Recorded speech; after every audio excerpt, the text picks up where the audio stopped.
I think And moving forward is going to be a little bit better because, like I said, right now we're working on getting inspections situated, survey situated, and talking and communicating with 3 clients, and then these 2 classes on top of that. It's been a lot. So taking one off is going to help out. it's going to help out. That's right. And Dakota, especially with you being new, but even seasoned agents, I mean, you gotta. It, I'll share with you guys at the height of my sales career.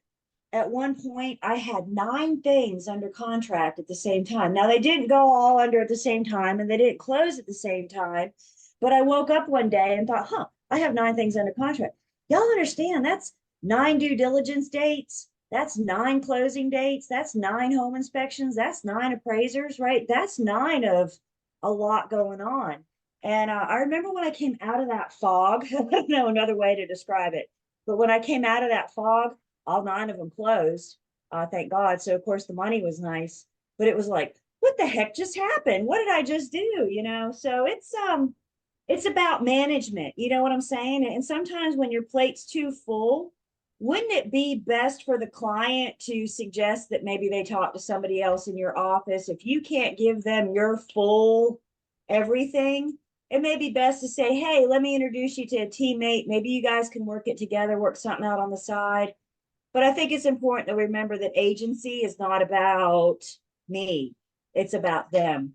Oh So yeah, just make sure that you guys know what you can take on and I plan think stuff moving. right. Y'all got a family, y'all got Yeah, friends, y'all got something you're watching on Netflix, right? So there's other things going on. You got to arrange your plate. yeah, moving forward, I think three. I think three is probably about max if you want under contract at one time. It's a Maybe. lot. It's a lot. And as you gain more experience, you might feel comfortable with 4 or 5, but you've got to feel that out for you. And Yeah. I also think you got to be able to know when to say, I'm sorry, I'm not in a position to give you the full service that you deserve. Right. That's how you old car, y'all. Agree? Yeah. No, I see. I'm still doing that, but it's taking. I don't have any time for myself because it's all clients and all school right now. I think the only thing that happened is the school is the one thing that's really added probably the extra on top, really, Gotcha. Yeah. at, And like you at said, this you got point. one of those done today and you'll have another one done next week. So I want to take just a few minutes. We're going to look at our the wonky things on our recommended homework assignment. But before we do that, I think this is a good opportunity to just kind of stop and review prorating. Talking about prorating HOA dues, these are going to work. This is awfully similar to real property taxes. So with each HOA dues, they either have been paid when we get to the settlement or they are not, they have not been paid when we get to settlement. If they have been paid when we get to settlement, that means the buyer has already, I'm sorry, the seller has already paid the HOA dues. Maybe the HOA dues are for the month, maybe they're for the quarter, maybe for the year, right? But if they have been paid, that means the seller has already paid for that period whenever they're due. Let's just pretend HOA dues are monthly. We're going to closing on May 9th. On May 1st, the seller already paid May's HOA dues. So if sellers paid HOA dues for the month of May, my question to you guys is who owes whom? Seller has paid. Who owes who? The buyer would be on the seller. That's right. And The this, buyer would owe the seller. So how that would shake out in settlement statement verbiage, paid HOA dues or HOA dues that are paid at the time of settlement. The buyer will owe the seller from tomorrow till the end of the month. And that would shake out as a debit the buyer, credit the seller. So then if HOA dues are unpaid, again, we're going on May 9th, HOA dues are unpaid, which means the buyer will pay them at the end of the month. Let's say they'll pay them on the 31st. Now who owes who? debit seller, credit buyer. So now the seller owes the buyer. So HOA dues, like we said, awfully similar to taxes. They've either been paid or unpaid. I don't think you're going to see a scenario with a double debit for an HOA, but if you do, we're going to talk a little bit more about that in just a second. So just a general proration. I do want to talk more specifically about rent and just to make sure we're okay. So if the buyer's buying the property and it has an existing lease and an existing tenant in place, the buyer's going to buy honoring that existing lease. They're going to buy honoring that existing tenant. And for our purposes, unless you're told otherwise, rent is due and payable on the 1st of every month. So on May 1st, rent was paid to the seller. Property changes hands today. Today, the tenant is the seller's. Tomorrow, the tenant is the buyer's. And then when June 1st rolls around, the tenant will pay rent to the new owner. So what we have to prorate at settlement is rent for the month of May. And if we look at rent, we can address this with our verbiage. May's rent has already been paid. The seller has collected rent for the entire month of May. So the question for you guys is, who owes whom?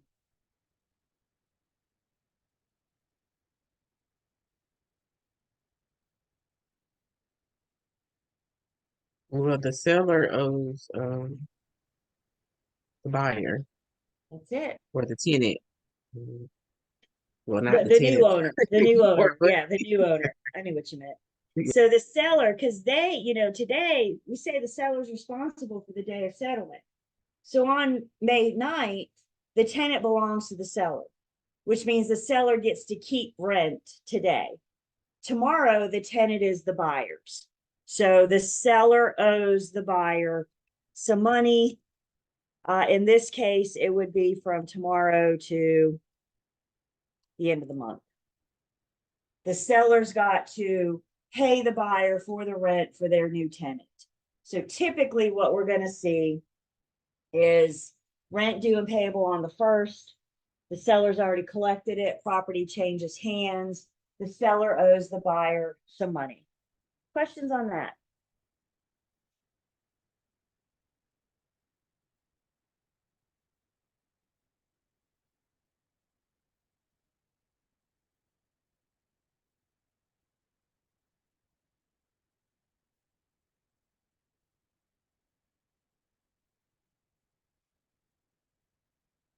By the way, just in case, read these problems, you guys. If it says you're collecting rent and it's a duplex, how many times are you collecting rent? Twice. If it's a quadplex, how many times are you collecting rent? 4. Four. You with me? So read and make sure we're collecting enough rent. Okay. The last scenario I want to run, not that I think you guys will see this next week, but because I think we're going to see this more and more coming up in our very near future. If the buyer assumes the seller's loan, so the buyer is assuming, we'll say buyer assumes seller's there. If the buyer's assuming the seller's loan, what's happening? This is an assignment. The only thing that changes, or the only thing that will change, will be the names of one of the parties. The terms are going to stay the same: interest rate, payment date, when it's due, all that other good stuff. We're just changing the name from the seller to the buyer. Now, the buyer's got to go through the loan approval process. The lender's got to run the numbers and send it to underwriting and make sure it works, da da da da. This isn't just going to happen automatically. So they go through the process. The buyer gets loan approval, and they're going to assume the seller's loan. We know that interest is paid in arrears. Let's do that. So the seller was the owner to make the payment on May 1st. The property is going to change hands today. Interest is paid in arrears. So when the seller made the payment on May 1st, they were paying April's interest. Everybody with me? Property changes hands on the 9th. The buyer or the new owner is going to make the payment on June 1st. They're not originating a new loan, so they don't get to skip the first. They're just taking over the payments. Okay, that's what we mean by assume. So the buyer's going to make that payment on June 1st, and when they make that payment on June 1st, they will be paying May's interest. If the buyer's going to be responsible for May's interest, the question is, who owes whom?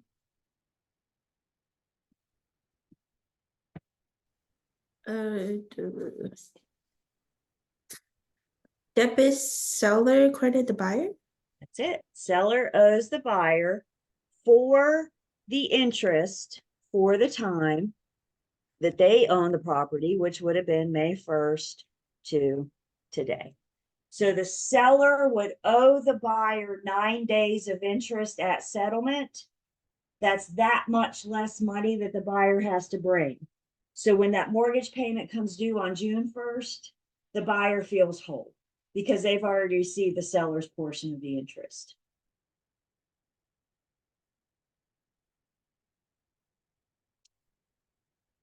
The second piece of this, and I'll tell y'all, I had my aha moment a few weeks ago myself, but the second piece of this, I just mentioned that we'll probably start seeing this more and more. And the reason I said that, after the pandemic, they lowered the interest rates to try to get money going in the economy again. And what a better way to spend money than on a house, right? So interest rates were historically low, 2 point something, 3 point something. We know today they're back up to 6 point something, 7 point something. I don't think that's anything to get excited about. My parents bought their house in 1995. It was like 13 something or something crazy like that, So interest rates do this over time. If the buyer can assume my loan, remember I said this is an assignment. So they can assume my loan with my 2 point something% interest rate. And if I'm competing against the guy across the street whose loan isn't assumable, and you would have to originate a new one at 7 point something, who has the better product? Not only do I have a lower interest rate, but my aha moment a couple weeks ago, I've already paid down a good chunk of that interest. Y'all remember when we start making that payment, that mortgage payment, you're paying a whole bunch of interest and a little bit of principal. And as time goes on, that flips. So if I'm 10 years into it, I've made a big chunk of your interest payment. And now when you take it over, does that make sense? And now when you take it over, you're still making the same payment, but you're not starting off with as much interest as if you'd originated one. So it's gonna be an attractive product, assuming the buyer's qualified. The second piece of it, let's say you're buying my house for $100,000 and my loan is down to 60. So my loan amount is 60. What you're assuming is my loan. So you're taking over my principal of $60,000. If you're assuming my loan for $60,000, you still got to come up with $40,000 to bring me at settlement to make me whole. So you're going to bring me $40,000 and you're going to take my loan of $60,000, and that's going to give me my sales price of $100,000. Where are you going to get that $40,000? That may be the difference that some buyers can do and other buyers can't. Sometimes we have that money laying around. They might be able to borrow it if the lenders approve that, of course. So we still have to figure out that piece of it. But the buyer's got to make the seller whole. And how they do that is assuming my loan and then paying me the difference. And then we will prorate this month's interest, debit the seller, credit the buyer. Questions on that?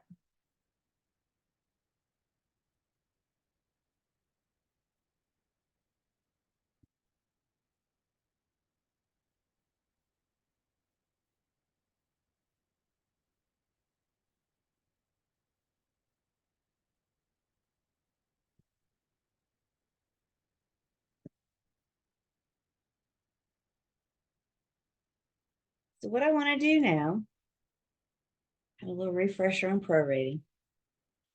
And what I want to do now, I want to go back to our closing disclosure.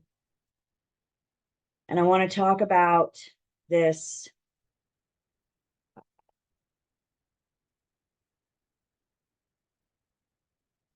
highly recommended assignment I have for you guys to consider this weekend. And as I mentioned the other night or last night, there's a couple wonky things in here that I want to talk to you guys before I turn you loose and let you try this on your own. The other thing I mentioned, I can't make you guys do this. All I can do is suggest that you do it. But if you can do this one that I'm recommending for homework, you will be good for your test next Saturday. There's a reason why I chose this one. Does everybody hear what I'm telling you? So you take that information. It's entirely up to you. We're going to look at the wonky things tonight. I'm going to let you guys work it on the weekend. And then probably next Thursday, let's do that.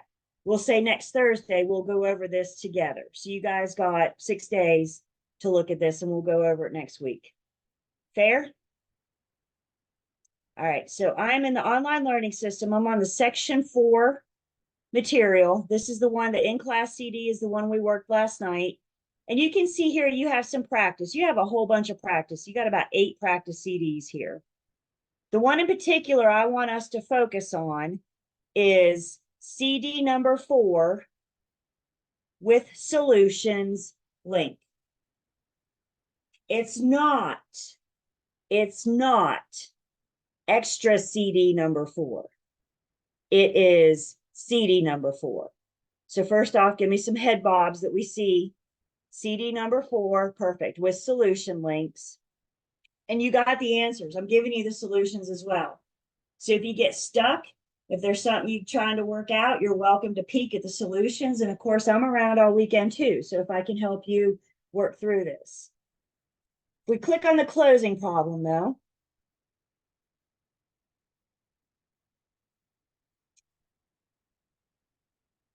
let me, hang on. I want to look at this with the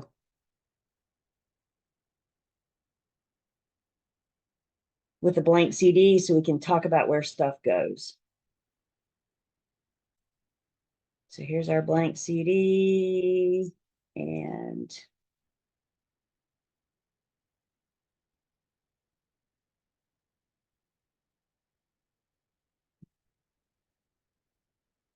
section 4, CD number 4 with solution links. Okay, here we go. So now we can do our nice side-by-side comparison. Again, a couple wonky things that we can expect to see. And remember we said last night, you guys, these closing disclosures are going to be different for every single transaction because every single real estate transaction is different. So I can't tell you this is the way it's going to be, but what I can say is if you come across some of this stuff, we need to make sure that it's accurate. We need to make sure that it's right. So wonky thing number 1.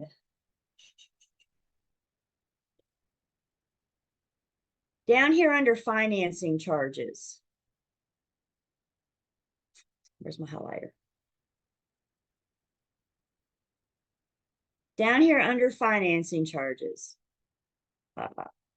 There's a loan amount, $419,220 at 5.5% interest rate. We got a 1% loan fee. We got a half a discount point that the seller has agreed to pay. Does everybody see that? Seller has agreed to pay a half a discount point. So let's talk about how this is going to shake out on the closing disclosure. This one is fun. Y'all ready for a new terminology? This is a triple entry item. Triple entry meaning how many times are we going to see this on the CD? 3. Isn't that fun? All right. So where are the 3 times we're going to see this? First off, the half of a discount point. Let's see if I have my loan amount is $419,220 times a 0.5%. I get, let's put this down here because we know we're going to refer to it. I get discount points, $2,096.10. These are my discount points. A half of a percent.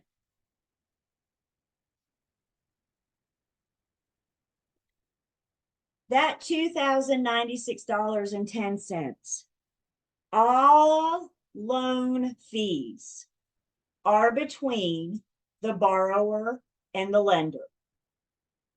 The lender and the seller have no relationship whatsoever. What we're looking at here is a separate negotiation between seller and buyer. So buyer's told the lender, I'll pay you 0.5% discount. And throughout the negotiation somewhere, the seller has agreed to pay the discount point on behalf of the buyer. But the lender can't collect it from the seller because they have no relationship.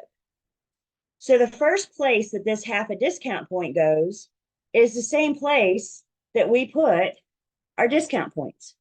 We got to show the buyer paying the lender the discount points. So of our triple entry, the buyer pays the lender under A in discount points, where it always goes. That piece is not different. Questions so far?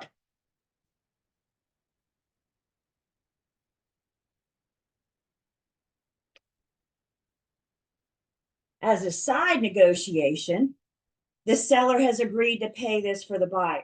And because this is an agreement between the buyer and the seller, we now go down to page 2. The seller is going to, let me make this bigger.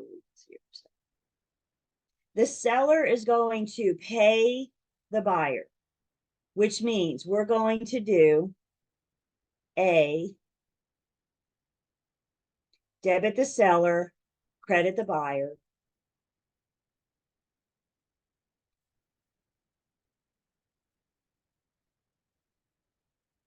I don't know if it's me or Zoom, probably me.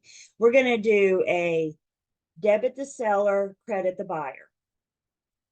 Debit the seller, these can go anywhere in L and N. I don't care where you put it. It can go anywhere, just make sure you get it in L and N. Where the solutions has you doing it, y'all see an N8 where it says seller credit? The seller is giving the buyer a credit for their discount points. So we would be looking at N8, $2,096.10. And again, I don't care where in N you put it. Debit the seller. And then a seller credit in L as in Larry, L5. And I will show you mathematically in just a second what we've done. But right now, we're just filling in our closing disclosure. So on page 1, we have the buyer paying their lender for discount, 0.5 discount point like they always do. And then on page 2, we have the seller paying the buyer. Let's talk about what we just did. I know we're not accountants, but we know this. How do you cancel out a debit? With a credit. How do you cancel out a credit? With a debit. Accounting 101. There you go. So remember, L is the buyer's debt credits, N is the seller's debits. On page 1, I did a debit the buyer. Now I come over here on page 2 and I'm doing a credit the buyer, debit the seller. How much in discount points is the buyer paying? Half. What canceled out the debit? Oh, yeah, I said that wrong. So how much is coming out of the buyer's pocket, I should have said, for discount points? 0. 0, because we canceled it out. And who's ultimately responsible paying these discount points? Seller. Seller. So the buyer's always got to pay the lender, no matter what the buyer and seller agree to. The buyer's always got to pay their lender. There's no agreement. There's no contract. The lender can't collect from the seller because they don't have the relationship. The relationship is when the lender and the buyer. So page 1, the buyer pays the lender. Page 2, the seller reimburses the buyer, if we want to see it that way. Wonky thing number one. Questions?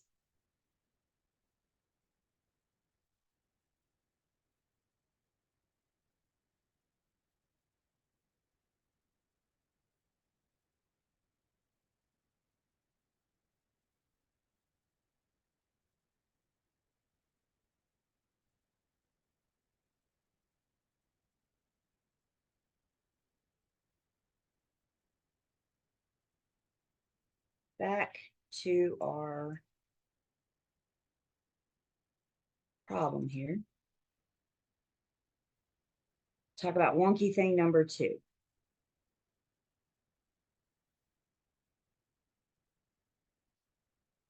Bless you.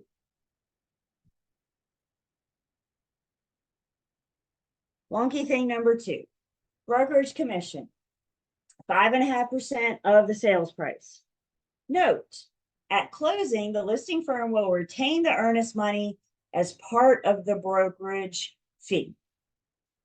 Let me talk about what's going on. We're going to talk about earnest money. Maybe not tonight. We'll get into it next week. With the earnest money, there's two choices, pretty much. We got to keep the earnest money in an escrow account. Some real estate firms still have an escrow account. Some of your bigger brands, your national brands, they may still have a trust account. Most of us have decided that it's a lot easier to let the closing attorney handle it. So we let the closing attorney's trust account hold the earnest money. The scenario that we're looking at here is in the event that the real estate firm has the earnest money. The real estate firm has the escrow account and they're holding the earnest money. As we get closer and closer to closing, at some point before settlement, the real estate firm has to get that earnest money to the attorney. The attorney needs all of the funds to take into consideration when they're dispersing them. So at some point, we got to get that money from the real estate firm to the closing attorney's office. There's one of two ways we can do that. Old school, back in the day, the real estate firm would write a check, the agent would pick it up and deliver it to the closing attorney. The closing attorney would deposit it into their account, and then they'd have it for their funds. There's a lot going on there in there. A lot of people touching it. We got that thing traveling. You know, we got money in our hand moving from here to here. There's a lot of moving pieces. So somewhere along the line, somebody decided the fewer hands that touch money, the better. That's a pretty fair statement, right? The fewer hands that touch it, the better. So somewhere along the line, somebody decided instead of sending that with my agent to the closing attorney's office, how about we just keep it in-house? And when we get paid, when that commission check comes in, we will transfer the earnest money from our trust account to our operating account. So we have all of your commission. That's what's going on here. So first off, let me figure our commission. Sales price of $465,800. We're collecting 5.5%. So I got a total commission that we expect to collect of $25,619. Then this says, note, at closing, the listing firm will retain the earnest money as part of the brokerage fee. So when you go pick your check up, let's see, this earnest money is for $5,000. So when the attorney calls you and says, we're on record, and you go pick your check up, the amount of your check is not going to be $25,619. The amount of your check is going to be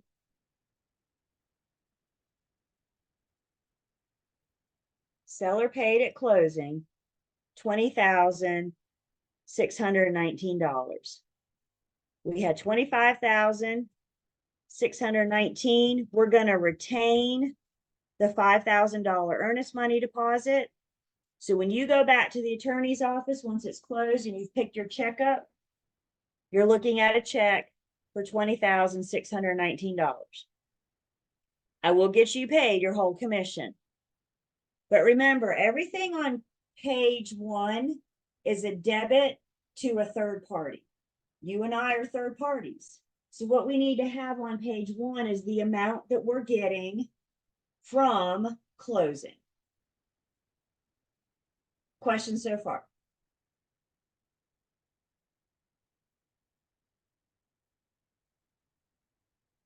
So you pick up your check for $20,619.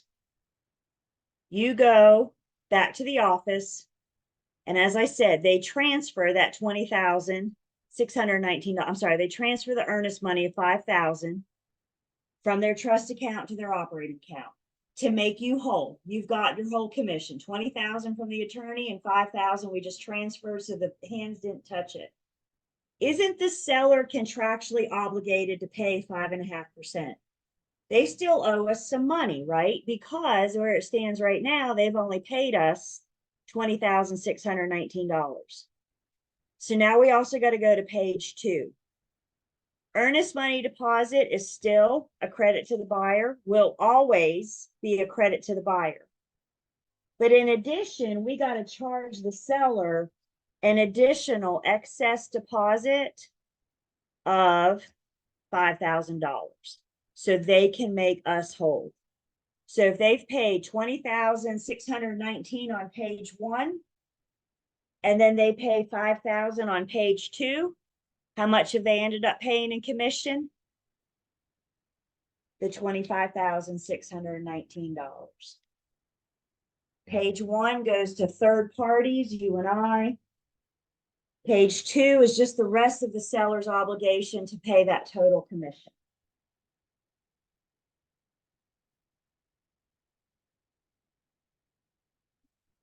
Credit the buyer, always credit the buyer the earnest money.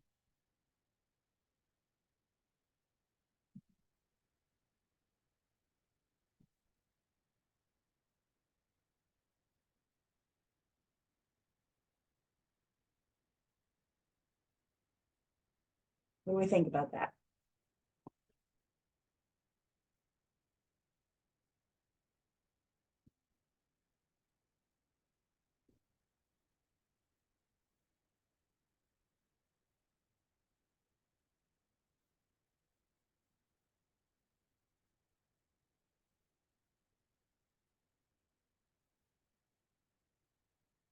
Questions? Processing slow tonight, I guess, because I'm I know, it's wonky. Um, So again, let me back up. Let's see what we're looking at here. We'll make this a little bit bigger so we can see it. How much does the seller owe you in commission?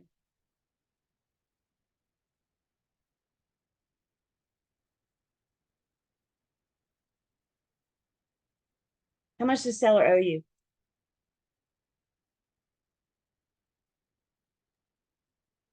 $5,000 in the earnest money. Nope. How much do they owe you total in commission? $25,000. 25,000. They owe you 5.5% of the sales price. That's what our listing agreement says. We go under contract, the earnest money is deposited into the firm's escrow account. If the attorney has it, we don't have to mess with this. But we're going to put this in the firm's escrow account because they're maintaining it. We go to closing. Paralegal calls you after the fact and says, we are on record, which means you can go pick up your check. When you go pick up your check, it's going to be made out to the firm ABC. The firm's check on page 1, debit third parties, is going to be the amount of the commission, total commission, minus the earnest money deposit because the firm already has it. They already have that $5,000. So all you're going to collect from the attorney is $20,619. Third parties, that's how much the check is made out to firm ABC.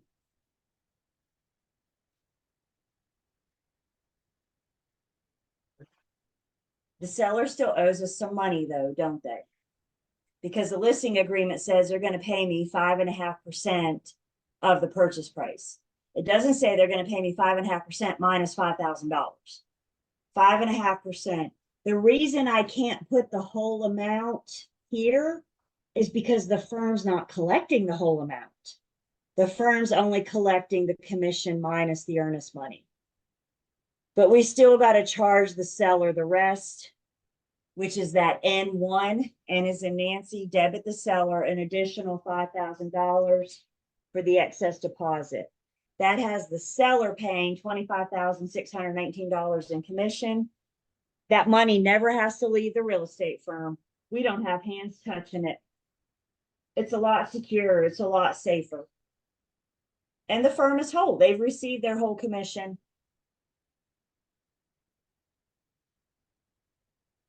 Okay, I get it now.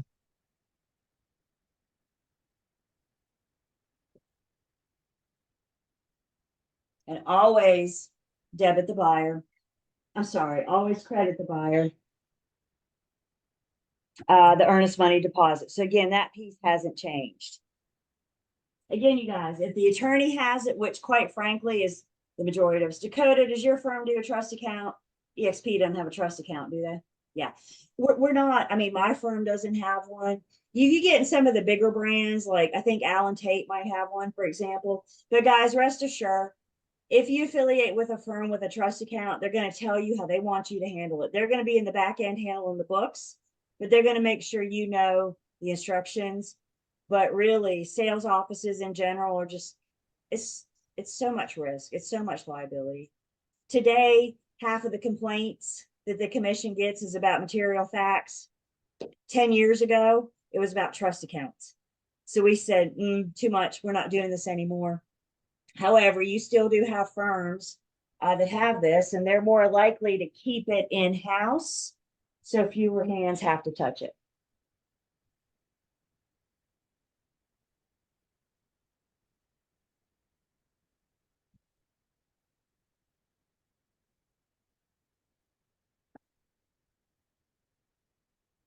Other questions? And the good news is we'll see this again next week. So you guys can kind of play around with this. And then, like I said, we'll see this again next week. So we'll do a nice refresher.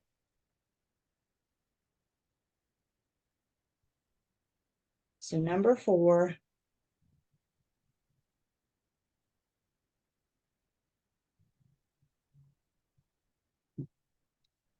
Number 4, section 4, number 4. CD number 4. This is the one we're going to look at in class. I'll make a note. We'll do it next Thursday. And that'll give us a good opportunity to review it and refresh it to get you guys ready for Saturday.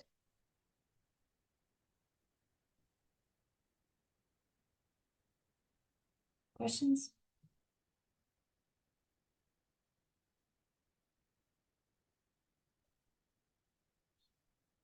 I think those are the only wonky things on that one.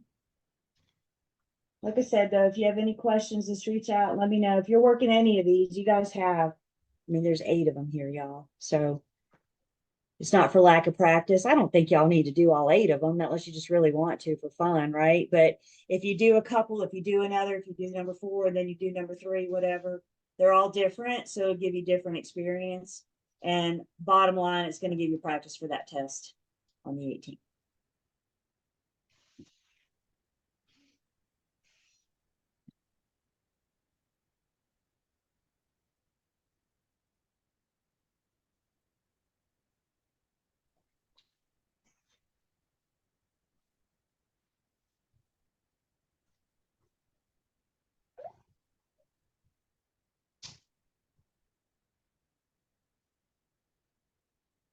Questions, final thoughts?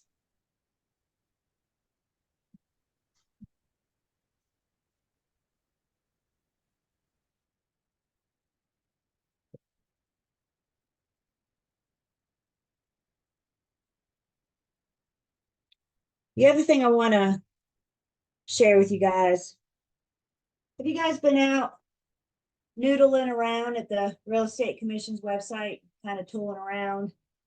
poking around a little bit, guys. This is a plethora of information out here. Remember, the commission's number one purpose is to protect the public. And one way they can protect the public is to educate the public. And they provide things here to help educate the public.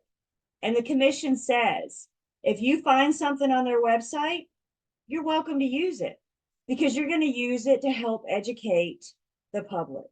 So what I say to you guys is noodle around in here and learn the resources. Why are we trying to recreate the wheel? The wheel has been created. So some of my favorites, the places I go the most often, first off, if you're just looking for something, their search bar is pretty intuitive. Have you guys ever searched for something and you get all sorts of stuff that has nothing to do with what you searched for? The commission search bar is better than that. They know they're going to give you, put in material facts, they're going to give you everything they got about material facts. So that may be a good place to start. The tabs that I go the most often are publications and resources. The resource tab, you can see here, there's BIC best practices, fair housing. Here's your license, law, and commission rule. I'll show you that in a second as well. Timeshares, trust account, etc. They have a video library. Most of the videos we're going to be looking at is for brokers. Here's your working with real estate agents.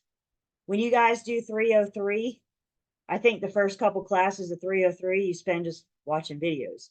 So how do I renew my license, registering an assumed name? Do I even need a trust account? That kind of thing. So they provide some videos, again, to help educate us. Usually where I go more than that is the publications tab. Some of you, hopefully you're subscribed to the e-bulletin. If you're not yet, you want to go ahead and get signed up, and you do that under publications. They send the e-bulletin out the first of every month. And it's good. It's a good way for the commission to communicate with all of us. Last e-bulletin, I mean, there's over 100,000 agents in the state of North Carolina right now. And so they need some way to get in touch with each of us, and the e-bulletin is a good way to do that. You can also find the disciplinary actions here, which I know is usually the first place that we click.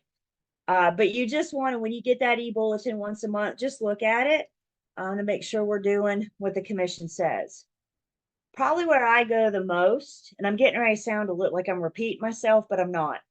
If I click on publications and then publications, does everybody see that? Publications, publications. This is where we have, for example, Q&A brochures. If you're working with a buyer or a seller trying to explain the closing process and you find we're struggling, they got a brochure for that. Somebody wanting to buy a condo or a townhome versus a townhome, they got a brochure for that. What does due diligence mean? They've already created the wheel for us. You can buy a nice little glossy, pretty brochure, or if you're frugal like me, you can download the free PDF and just hand them the paper, or email it to them, whatever. But there's, I mean, earnest money, fair housing, home inspections, military personnel, offer and acceptance, vacation property. I mean, look at this. Coastal, all sorts of informative Q&A brochures. Why test your well water? So feel free to use any of those. If you're wanting to have a conversation with a buyer, I'll share with you guys my firm in that crazy seller's market. Buyers, things were happening so fast, and due diligence wasn't always getting explained well. And my firm said, y'all got to give these to the buyers. We got to have the conversations with the buyers, because they need to understand if they're going to put up $75,000 in due diligence, if they terminate, they lose it. And they need to understand that. So put this brochure in their hand and explain it to them. Have that conversation. So it gives us a tool to talk to them. It gives us something to say, hey, let's talk about the earnest money deposit, for example. There's also past bulletins, if you want to search past bulletins, update topics, etc. So publications is a good resource. Another good resource on the commission's website, I'm back on the homepage, ncrec.gov, or you can just Google North Carolina Real Estate Commission and it'll pop up. But on the homepage, if I scroll down, a couple things here. First off, if you missed the May e-bulletin, they got it right here. You can go back and check out past issues. The other thing I want to make sure you guys see, have you guys logged in your licensee login yet? Now that you're licensees, you all have an account, you have access. So I suggest you guys go ahead and log in. It's going to be your license number and the last 4 digits of your social. And when you log in, you can see your information. If you need to change your address or your name, if you get married, you need to change your name. You can do it all through the licensee login on the homepage. The other suggestion is when you guys complete a post licensing and CE, give it about a week and then come into your licensee login and make sure that it's posted. Make sure that you got credit for it, as opposed to getting that notice from the commission saying your 18 months has passed and you didn't take 302. So give Lane, when we finish, give Lane about a week. Everybody, people got to touch it and process it. And when you go in and check your account and it's not there, you call the director of the school. So for our example, you would call Lane. Don't call the commission. Go to the director of the school and say, I completed post licensing with Julie on the 18th, but it hasn't posted, and Lane will take care of it for you. But you guys need to check it. Just get in the habit of checking that. The other thing is license law and commission rule. Hey, thank you. Do what? I said thank you. I've been wanting to log on to this site and I haven't yet. I didn't realize that the username and password was what you said. I said thank you. Oh, cool, cool. Good, good, good. So you guys can get in and access it. You guys always want access. You guys always want to be following the current license law and commission rule. Law and rules change, and we always need to be doing what's current. And if you ever find yourself asking yourself, what does the commission think I should do? Your real estate manual is a great place to start. License law and rule. You can see they have the different chapters. So like commission rule is chapter 58A. And when I click on that, they give us the sub chapters as we're patiently waiting for it to load. This always takes a minute to load for some reason.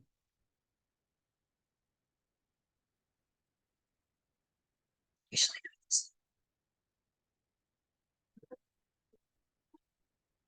There we go. So then we have the different chapters. So if you're in here looking for the commission rule on offers and sales contracts, here it is. If you're in here looking for the commission rule on the MOG, here it is. So they break it down into the subcategories, and then this little link is active and it takes you just to that commission rule. License law works the same way. So always make sure we're doing the current, know where to find the current. The other thing I want to point out to you guys, you have the option here to subscribe to the commission's mailings to receive notice of rule changes. So if there's a rule change on the table, a proposal on the table, they'll send you a notice. They'll send you that information. If you're interested, you can stay up to date that way as well. Of course, you don't have to. It's not on here now because it's not scheduled. I think it's in a few weeks, but about the middle of each month, give or take, is when the commission meets. Our commissioners meet once a month. And anybody can attend a commissioner's meeting. Anybody can attend. And when it's available, they'll have a Zoom link on the homepage. So if you want to pop in on a commission's meeting and just see what goes on, you can access that through here as well. I got to say, I really, really, really want to do that. They just always seem to meet when I'm teaching. So I haven't had a chance to do that yet. But maybe if I get some downtime this summer, I'm going to. I don't know when they're meeting yet next, but like I said, it's usually about the middle of the month, give or take. So you can keep your eye on the homepage. So yeah, all sorts of good stuff, you guys. What I say to you is use this as a resource. Use this as the tool. I mean, you know the saying, from the horse's mouth? Here's the horse, you guys, ncrec.gov. So if you ever find yourself going, what would the commission say about that? Start here, get with your BIC. When in doubt, find out. There are resources. You just need to find out.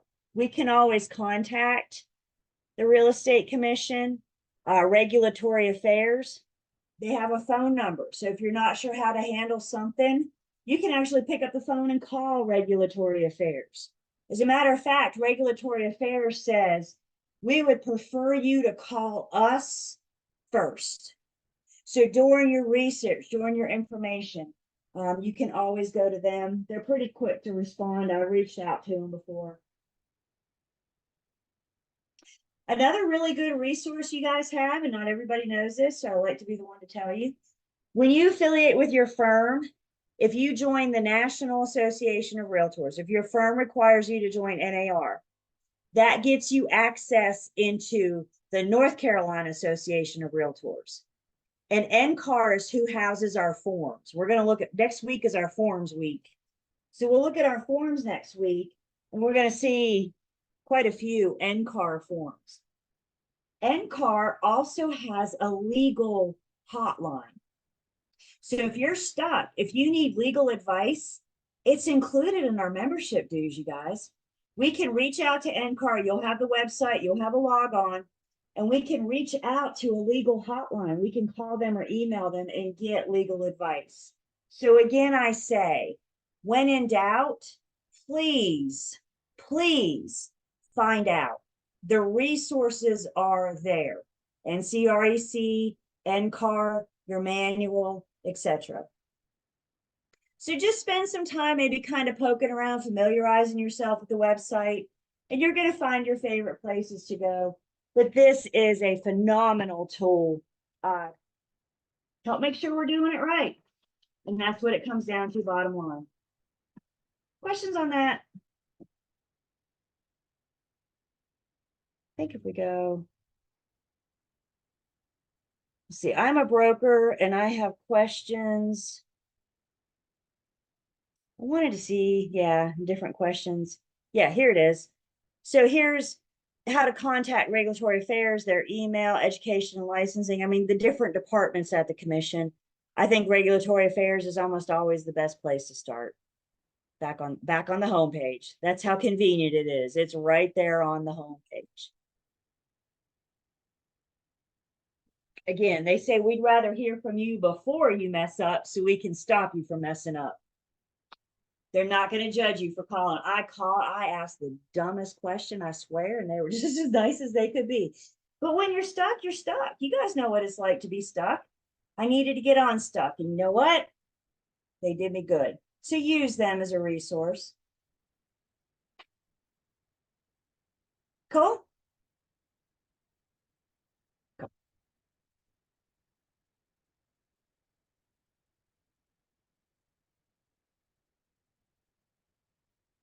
All right, let's finish chapter 14. And our finished chapter 14 is actually the beginning of chapter 14. We have been all over the place in 14, but we're getting to it now. And this beginning of chapter 14, where we're going to end, is the closing preparations and procedures. Some of this stuff we've already talked about. Some of this stuff we'll talk about next week when we look at our contract. So we're going to go through this section and talk about the contract to closing process. This is what this is the contract to closing process.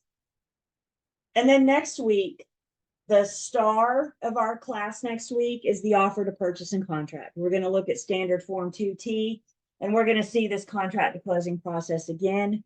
So that'll be a nice little review for us. So in this section, we're going to talk about some general pre-closing procedures. We're going to talk about that buyer's due diligence process. We're going to talk about some different closing methods. Some states are different than others. So we're going to compare North Carolina to other states and talk about how we do it here. The contract to closing process is, in fact, a process. It truly is. Have y'all ever heard the saying, it takes a village? This is our contract to closing process. And when I'm working with buyers and sellers, I always encourage them to think of the contract to closing process as working gears. And if I were to assign each role a gear, let's put the seller and the listing agent on a gear, Let's put the buyer and the buyer's agent on a gear. Let's give the attorney a gear, the lender a gear, a home inspector, pest inspector, surveyor, the radon guy, all those people involved gets a gear. What happens if one of these gears stops? The whole thing stops. A big part of our job is keeping these gears going. Keeping these gears going. Everybody's working towards that common goal of closing on the agreed upon settlement date. So with settlement versus closing, I always say I have a confession to make. The truth is, I have never attended closing. Guess what? If y'all ever bought a house, y'all have never attended closing either. None of us have attended closing unless you're an attorney or you work for an attorney. Is anybody an attorney? Work for an attorney? Yeah. None of us have attended closing. What we attend, what our buyers and sellers attend, is settlement. When you work with buyers and sellers, you will call it closing, mark my words, because nobody knows what you talk about when you say settlement, right? So we will call it closing, you will too. But we need to understand the contract defines that there's a difference between the two. Settlement is when buyer and seller go to the attorney's office and finalize everything. They're going to sign all their paperwork. The buyer's going to bring their funds. If the seller owes any money, they're going to bring their funds as well. And once the buyer and the seller have done their thing, everybody leaves the attorney's office and the attorney proceeds with closing. Closing is the legal process that finalizes everything. The attorney's going to put the finishing touches on it. They're going to make sure they're going to offer their title opinion to the title insurance company, for example. And when it's all said and done, the very last act of closing, the attorney is going to record the buyer's brand new deed. And then, and only then, is it a done deal. That's when you and I get my favorite email, usually from the paralegal, short, sweet, and to the point. And it says, "We are on record." Quite frankly, that's all I need to know. It's a done deal when we are on record. We'll define settlement and closing officially when we look at our contract next week. But with some pre-closing procedures, somebody's got to pay, people got to pay for stuff. And the question is, who's responsible for what? So we're going to learn next week when we look at the contract that in some cases it says the seller's responsible for excise tax. The buyer's responsible for the cost of their due diligence. So the contract will spell out who's responsible for paying for what. If the contract doesn't spell it out, then we're going to charge according to customary practice. What's customary practice? That's the cheat sheet I gave you guys. The things that are typical debits to the buyer and debits to the seller. One thing the buyer does, the buyer hires the attorney. So the buyer gets to select who the closing attorney is going to be. There's a really good chance the buyer is going to look at you and say, I don't know any closing attorneys. Can you recommend anybody? In which case we're going to say, here's 2 or 3 closing attorneys that I've used in the past, or someone in my firm has used in the past. Think about using one of these 3. Does the buyer have to use any of the attorneys you recommended? No, I'm just preventing them from going to Google. There's all sorts of good stuff out there on Google, right? So at least if we can have experience, or if your firm has experience, we're familiar with the attorney. Again, you guys never look at a buyer and say, this is the attorney you're going to use. It's their choice. It's their house that they're buying. I'm not the one buying this house. So the buyer hires the attorney. If the buyer comes with a lender, the attorney represents both the buyer and the lender. If it's a cash buyer, they're just going to represent the buyer. No lenders around. In a typical residential resale transaction, most of the time, the seller will allow the buyer's attorney to draw up their documents for closing. Always remember, the seller is always welcome to hire their own representation. So if the seller doesn't want the closing attorney, the buyer's attorney to draft up their deed, the seller is welcome to hire their own attorney. Typically speaking, though, most sellers in a residential resale are fine with the seller using the buyer's attorneys. If it's a commercial property, a commercial sale, it's more common for both parties to have representation. If it's an estate with heirs, it's more common for both parties to have their own representation. What I want you guys to always remember is everybody is always entitled to hire their own attorney. Buyer's agents, well, listing agents too, both of us. We got to get some information to the closing attorney. Now, if the closing attorney needs stuff, they'll call and ask, don't worry. Buyer's agents, when we go under contract, when we have we have an executed contract in our hand. The first thing I need you to do, once you get a copy of that to your buyers and tell them the good news, the next thing I need you to do is send a copy of that contract to the lender, because the lending process is the longest part of the contract to closing process. So I need to get the lender started right now. As soon as you send a copy of that to the lender, the next thing I want you to do is send a copy of the contract to the closing attorney and go ahead and get on the books for settlement. We know the settlement date that we're shooting for. We've got that in our contract. We've agreed on the date. So go ahead and get it on the books. But go ahead and get that contract to the attorney so they can start doing their thing whenever they're ready. The attorney may reach out to the seller for a copy of the deed. The attorney's doing their own research on the public records as well. But if the attorney finds anything that looks off, they may reach out to the seller for a copy of the deed to make sure they match up, to make sure that everything looks okay. So the attorney may be in communication with the seller. The attorney's going to get the title, do the public records search and get the title. The attorney's going to, I just lost my word. The attorney is going to, let's say, communicate with the title insurance company so they can set up the policy for the new owner. The attorney has to offer them their opinion of title. Based on their opinion of title, if the attorney says this title looks good, then the title insurance will release the policy for the new buyer. The attorney's got to get the seller's loan payoff. They got to get those payoff amounts to the penny as of the day of settlement. Most attorneys will reach out to the seller's lenders to get that amount. I only had one. He called me and he said, when are you getting me the seller's loan payoff? I'm like,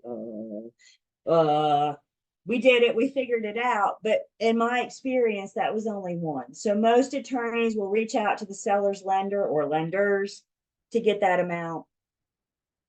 And then any invoices that need to be paid at closing, we talked about, for example, the home inspector may let the buyer pay for the home inspection at settlement, in which case we need to get those invoices to the attorney so they can add it onto the closing disclosure to make sure that home inspector gets paid.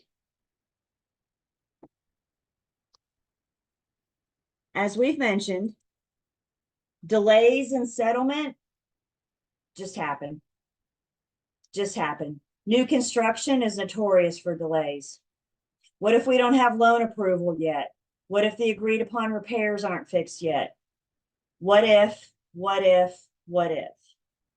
I mean, there's so much out there that could cause a delay in settlement. I always told my parties to have a plan B. Everybody's working really hard to get us closed on this date, but in the event something happens totally out of our control, nothing I can do about it. But in the event something happens, I want to make sure that you guys have somewhere to stay that night, that you have somewhere to sleep. I don't want y'all sleeping in the U-Haul. I have a number of day delay built into the offer to purchase and contract.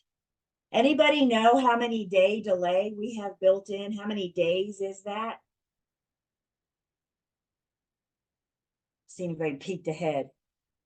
Not quite that many. Not quite that many.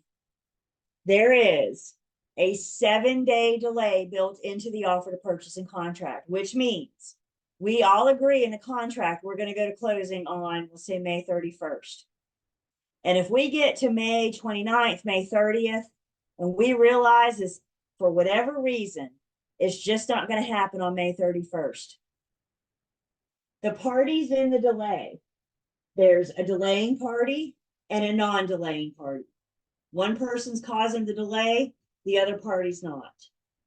With this 7-day delay, the non-delaying party pretty much has no choice but to sit still and be patient and hope that it can happen, whatever it is, that it can work out and we can close within the 7 days. If the non-delaying party terminates, they're going to suffer the consequences of breach. So all they can do, let's say the delaying party is the buyer because we don't have loan approval yet. The seller would be the non-delaying party. We couldn't close on May 31st, but we're all shooting to close on June 3rd. Unfortunately, you guys, there's nothing the seller can do without being in consequences of breach. So we sit still. Everybody's good and patient for these 7 days. On day 8, if we haven't closed yet, now the non-delaying party can terminate and the delaying party will suffer the consequences of breach. So understand there is no time is of the essence with settlement because delays just happen. They're just common. So prepare everybody for that. I got 7 days built into the contract for such situations, such circumstances.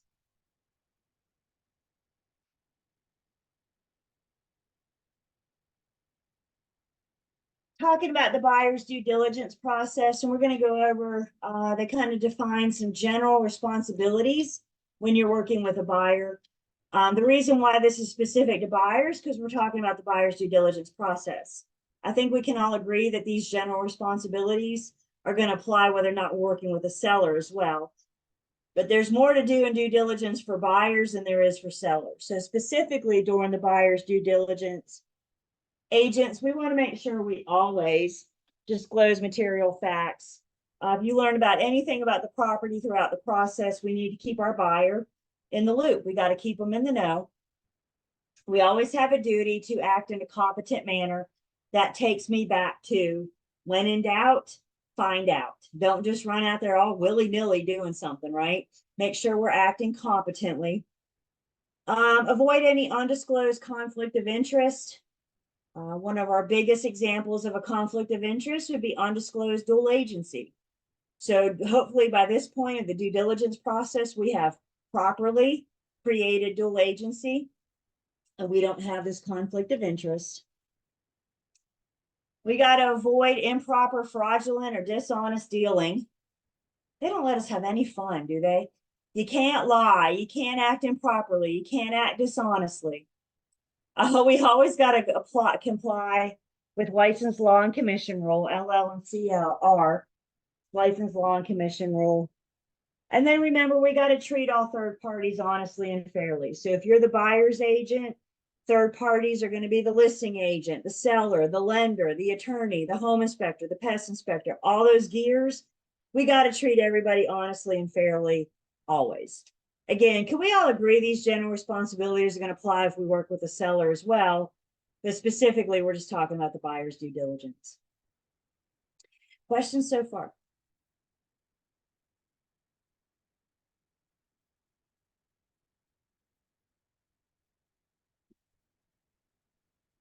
Let's take our first break. When we come back, we're going to talk about the things that the buyer should consider doing during due diligence. So let's take 10.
Okay.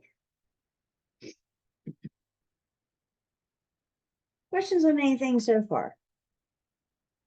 So far, so good?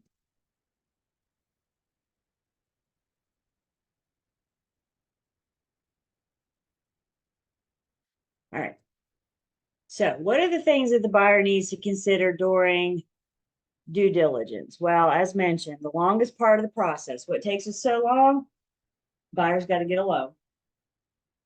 Guys, I need you to have your buyer talk to the lender before you show them property. By the time we get to this point, we've secured a lender. Please, please, please don't spend your time, your mileage, your gas, wear and tear on your car showing property to a buyer if we don't know that they can afford it. Everybody promise me that, pinky swear me. You're not only wasting their time, you're wasting yours as well. So early in our relationship with the buyer, early, we need to talk to them about the loan, and we need to make sure that they talk to a lender to get a pre-approval.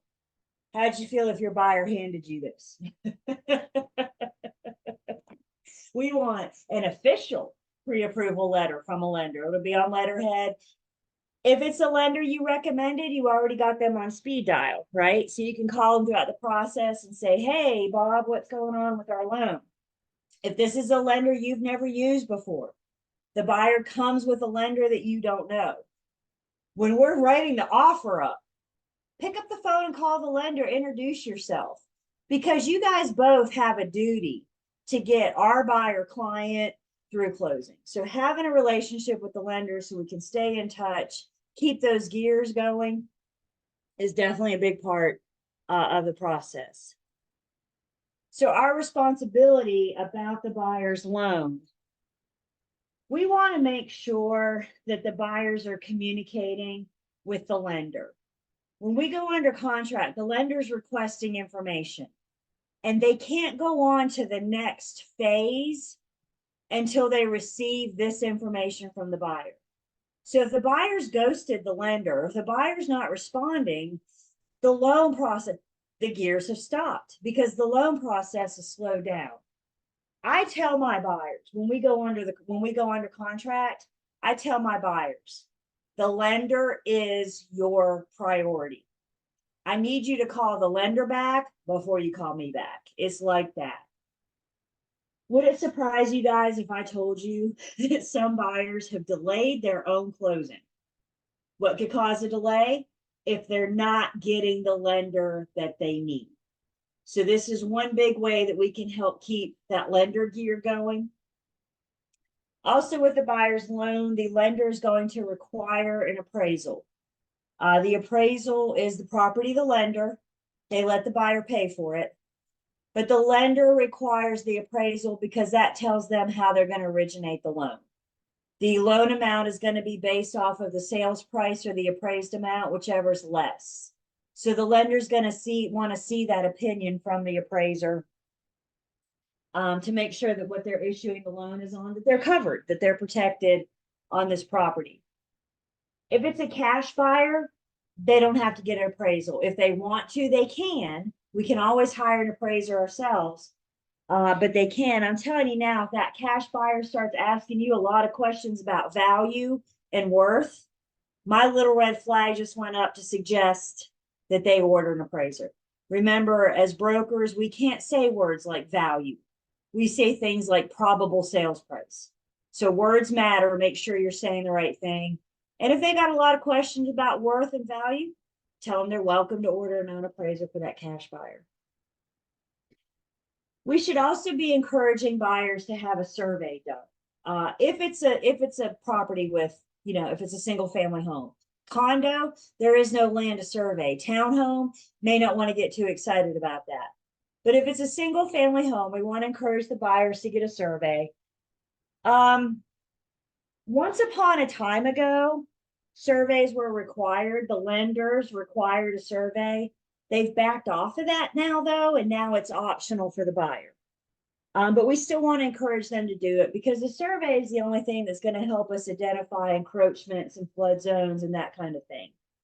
If the lender has any questions about the property lines, then they may require a survey. But generally speaking, that's going to be up to the discretion of the buyer. Make sure your buyer understands. If there's an issue that could affect title, for example, if there's an encroachment on the property, an encroachment affects both tracts of land, it affects both titles. If the buyer waives the survey, and then after closing, an encroachment is discovered, title insurance is not going to help them. Title insurance is going to say, had you had a survey done before you closed, we would have found this and it would have taken care of and we wouldn't be here. But because you waived that, you waived me helping you out. I think that's the best reason we encourage our buyers to have the surveys done. Again, it's going to be up to their discretion. So there it is. Is the survey required? Not anymore. Another thing we want to have our buyer to do during due diligence, we got to get them to secure homeowners insurance, property insurance. Again, let's have them shop around. They're the ones that are taking on this homeowners insurance policy. So have them call Jake from State Farm. Have them call Flo from Progressive. Have them reach out and talk to a couple different insurance agents. Again, you guys will meet them as well. They're all back out, wanting to meet us, wanting to do business with us. So get some business cards, shake some hands, and have some people available that you can send your buyer to when we have them shopping around for homeowners insurance. I want my buyers shopping around for homeowners insurance shortly after we go under contract, because not all people and not all properties are easily insurable. If there has been a history of claims, then the premium may be higher. And if the premium is so high that it tips them over their approved amount, we're not going to get loan approval. So I'd rather know this. Guys, as a buyer's agent, nobody likes to terminate. Nobody likes to terminate. But as a buyer's agent, if I have to terminate, the best I can do is terminate within due diligence so I can get my buyer their earnest money back. And if we find out they're not going to get approval, or homeowners insurance is going to be more than what they're allowed, we're not going to get loan approval, game over. So have them shop around. The other piece of this is that the lender has to approve the homeowner's insurance policy. So once they decide which insurance company they're going to go with, then the lender gets involved and makes sure that they're good with that policy. So there's a certain level of, coverage that the buyer has to have. If the property is in a flood zone, they may also have to have flood insurance. Flood insurance is not cheap. Again, I'm trying to keep everybody under their approval amount. I try to look at a flood map before I write up an offer. I'm not an expert. I'm not a surveyor. I'm not an insurance company. But if I can go to a website such as flood.nc.gov, for example, and look at a flood map to see if this might be an issue, and if I know my buyers are close to the tippy top of what they're approved for, we're going to have this conversation before I ever write the offer. If they go over their allowable amount, game over. So get them shopping around, get them securing homeowners insurance early on in due diligence. So that's one thing we can check off. The big part of due diligence is the buyer's inspections and inquiries. We want to make sure that the buyer's doing, the whole point of due diligence is for them to learn as much about the property as they possibly can. And more often than not, before we ever see the property, the buyer's getting their hands on the R codes, Residential Property and Owners Association Disclosure Statement. Remember, this is the seller's opportunity to disclose any issues with the property if they choose. Mandatory form, optional disclosure. So they absolutely have the right to say no representation, but some sellers do disclose issues. So if we find something we don't like before we ever see it, we can save both of our times. Always remember, you guys, no matter which side you're on, no matter how the seller completes the RPOs, we always have a duty to disclose material facts. So if the seller says the roof leaks, shh, don't say anything. I've got to follow their lawful objectives. I cannot follow that rule. I cannot follow that because we always have a duty to disclose. The other thing too is regardless of how the seller completes the RPOs, if they say, yeah, there's a problem and this is broke and this is not working and this leaks and they're the most honest people in the world, the buyer should still be encouraged to have their home inspection because there may be things internally that the seller's not aware of. So as open as a seller we might find, the buyer should be encouraged to have their own home inspection done so they know exactly what's going on with the property. One inspection they may want to consider, most of the time they do, we call it a pest inspection. This pest inspection is not looking for all pests though. Particularly the pest inspection is looking for wood destroying insects.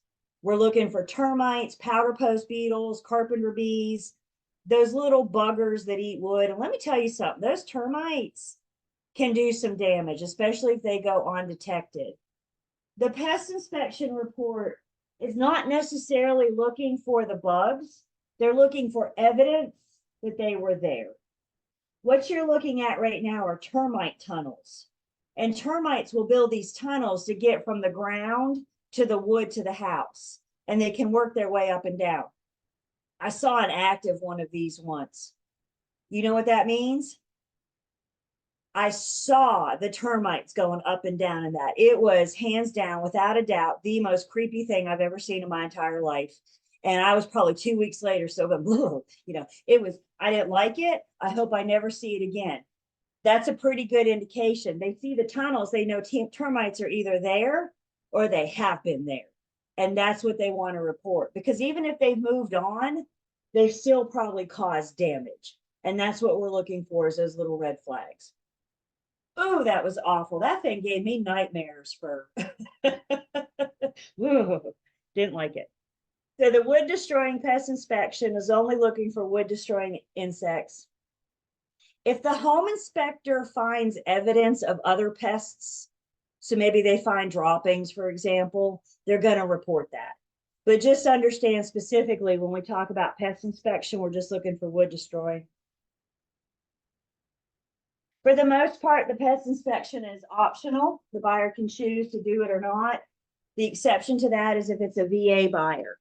The VA will require the buyer to get a pest inspection. Funnily enough, they very rarely let the buyer pay for it. So if the buyer's not going to pay for it, who's going to? Who's up? Who's left? The seller.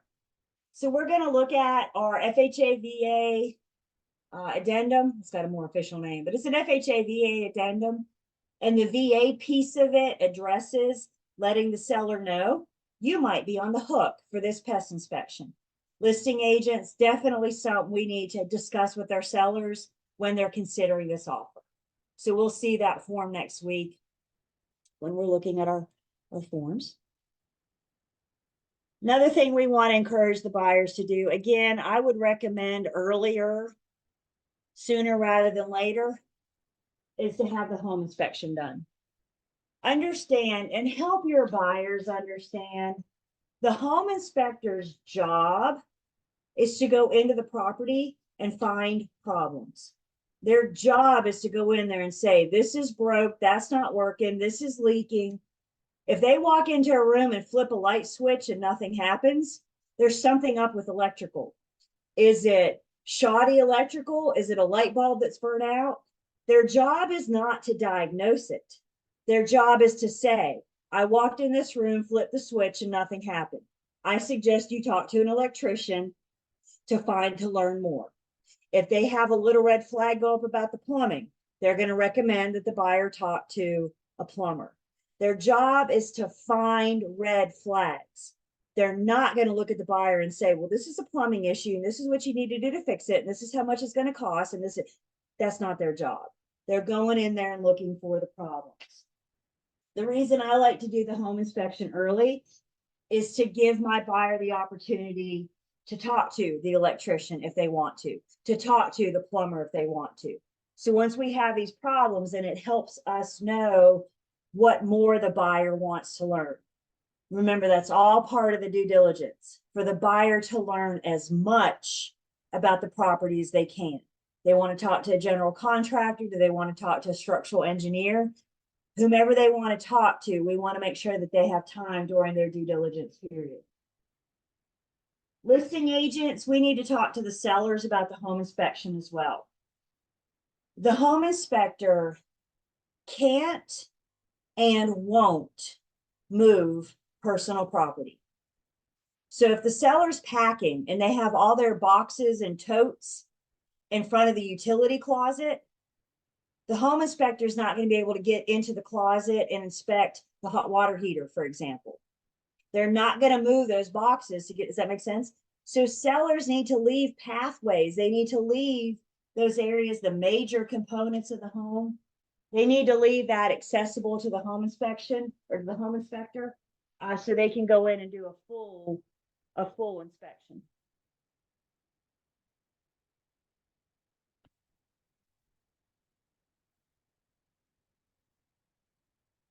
Physical inspections by the buyer. Are there tenants in place? If there are tenants in place, the buyer's going to want to see copies of the lease. How much rent can I expect? If the buyer buys acquiring the tenant, that lease would be an assignment. All the terms stay the same. The only thing that would change would be the name of the landlord. So the buyer's going to buy honoring the existing lease. Now, when the lease ends, renewal period, now they can enter into negotiations for different terms, but they got to honor any existing lease that we have in place right now. So helping them get that information, you know, is the tenant delinquent on rent? How much security deposit are we dealing with? That kind of thing. When we look at our forms next week, we're going to look at a form that addresses the seller getting the buyer the information they need to learn about the tenant, to learn about the lease during their due diligence process. Of course, easements and encroachments, we got the surveyor. Sometimes we think we can eyeball things, but really the only person that can tell us for sure if there's an easement or encroachment is a surveyor. What we're saying here is if there's a little red flag that goes up, if you think that the fence, eyeballing it, you fear that the fence might be on an encroachment, we got to encourage the buyer to get a survey to tell for sure. Remember, you guys, the only thing you know when you look at a fence is that somebody put a fence there. Fencing companies don't require a survey before they put a fence. That's not their job. Their job is to put a fence where you tell them to put a fence. And if we think we have questions about whether or not that is an encroachment, we got to encourage the buyer to get a survey. My husband and I bought this house 2020, coming up on 4 years. And I got to wear two hats. I was a buyer and the buyer's agent, so I got to represent us through the transaction. And we got a survey, of course, because I'm a really good agent. So we got a survey done. And part of the reason why I wanted a survey was because I got a shed in my backyard. And just standing there eyeballing what looks like might be property lines, I was concerned about the shed. I wanted to make sure the shed was in my property lines. We got that survey back. The back corner of the shed is in by a whopping foot. But you know what? It's in. And now I have that survey. So if anybody comes knocking on my door and says your shed's on my property, no, it's not, it's in. Now I know, you know, now I had that reassurance and I don't have to worry about tearing my shed down. Physical inspections. Have we noticed any recent construction or renovations? A lot of times if it's an older building and it's had some updates, it looks like it's had some renovations. So if we find out there's recent construction or renovations, ask questions like, were permits pulled, for example? make sure that we have that. Helping the buyer determine zoning, if there's any violations of zoning or any violations of restrictive covenants, helping the buyer getting those hands on those covenants if we're in an HOA so they can review that. Don't tell your buyer, yeah, you can put a shed up at this HOA until you've gotten your hands on the covenants and we see for sure that a shed is allowed. Even if the neighbors have a shed, that doesn't mean the HOA allows it. It could be that the HOA and that homeowner are in the throes of the legal battle to get that shed removed. So again, it's kind of like the fence. The only thing you know when you see a shed is that somebody put a shed there. We want to get our hands on those covenants to make sure that it's like actually allowed.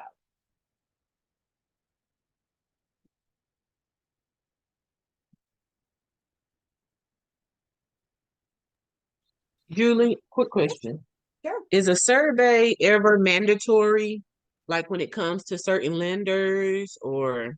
If the lenders have a flag go up about maybe it's in a flood zone, for example, the lender may require it. But for the most part, like I said, they used to. I don't know why they've backed off of that. And I'll be really honest with you guys. It's been my experience. Most buyers waive the survey because they think they're saving money. It's not a problem until it's a problem, and now it's a problem. And like I said, if something comes up like that encroachment, title insurance isn't going to help you because title insurance is going to say, well, should have gotten a survey. So I wish it was required again, Rachelle, I really do. But the only one that could require it would be the lender. And that would pretty much only be if there's a concern about a flood zone.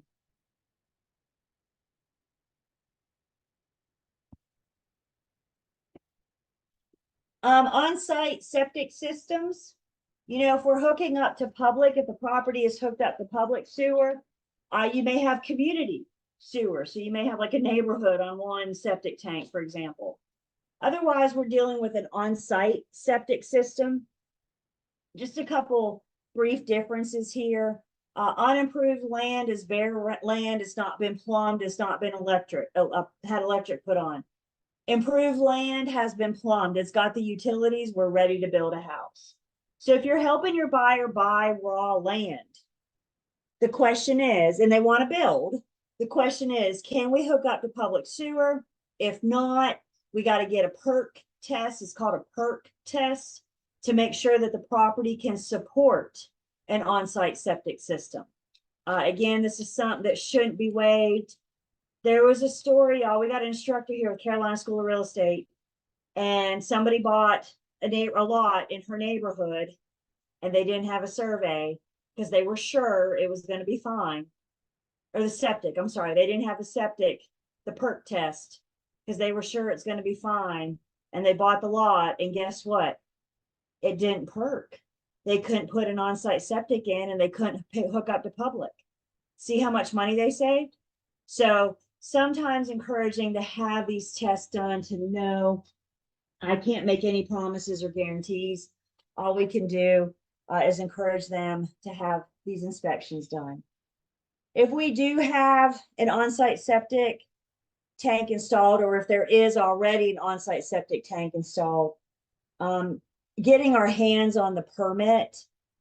One of the more important things about getting our hands on the permit is the permit's going to tell us how many bedrooms the septic system will support, the on-site septic system will support. You guys remember how many human heartbeats per bedroom they count? Yeah, Rochelle said 2. Yeah, so 2 human heartbeats per bedroom. And if the septic system, for example, says 3 bedrooms, what that's saying is it will support 6 people. Remember, it's not just bathroom water leaving the house, it's all water leaving the house. So kitchen water, washing machine water, dishwasher water, right? And they figure out how much water each person uses on average. And that's where they arrived at that 2 human heartbeats per bedroom. Listing agents, never, ever, ever advertise a home for sale on an on-site septic system without getting your hands on that permit. Because we need to make sure that we're advertising the number of bedrooms allowed on a permit, not how many bedrooms you think or the seller think is there. Just what the permit says.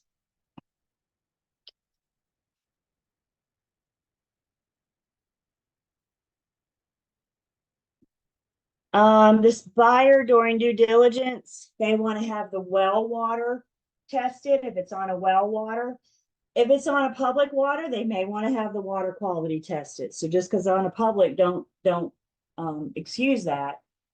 If it is on a well water though, we definitely should encourage them to have the water tested just to make sure there's nothing contaminating the water, especially if the well's not been used in a while. Make sure there's enough water in there. I mean, we don't want things like radon getting in the well, you know, so just having that tested. Like we said, though, if there's any concern about the water, even if it's public water, they can still have it tested. I had a buyer once, she bought not quite downtown Thomasville, but awfully close. And there's more public water. I mean, that's what it was. And she said, I want to have the water tested. And of course, I said, okie doke. But she said, look, I'm a nurse. I work in the hospital. I've seen some things, man. I want to have this water tested. And I'm like, cool. Cool. So that's entirely up to her. Remember, you guys, this is them doing the due diligence so they can learn. I operate by a super simple philosophy. If it's important to my buyer, then it is important to me. Never look at a buyer and say, no, you don't need to do that. You're fine. If it's important to them, then it's important to me. If the property was built prior to, who remembers our magic year of lead-based paint?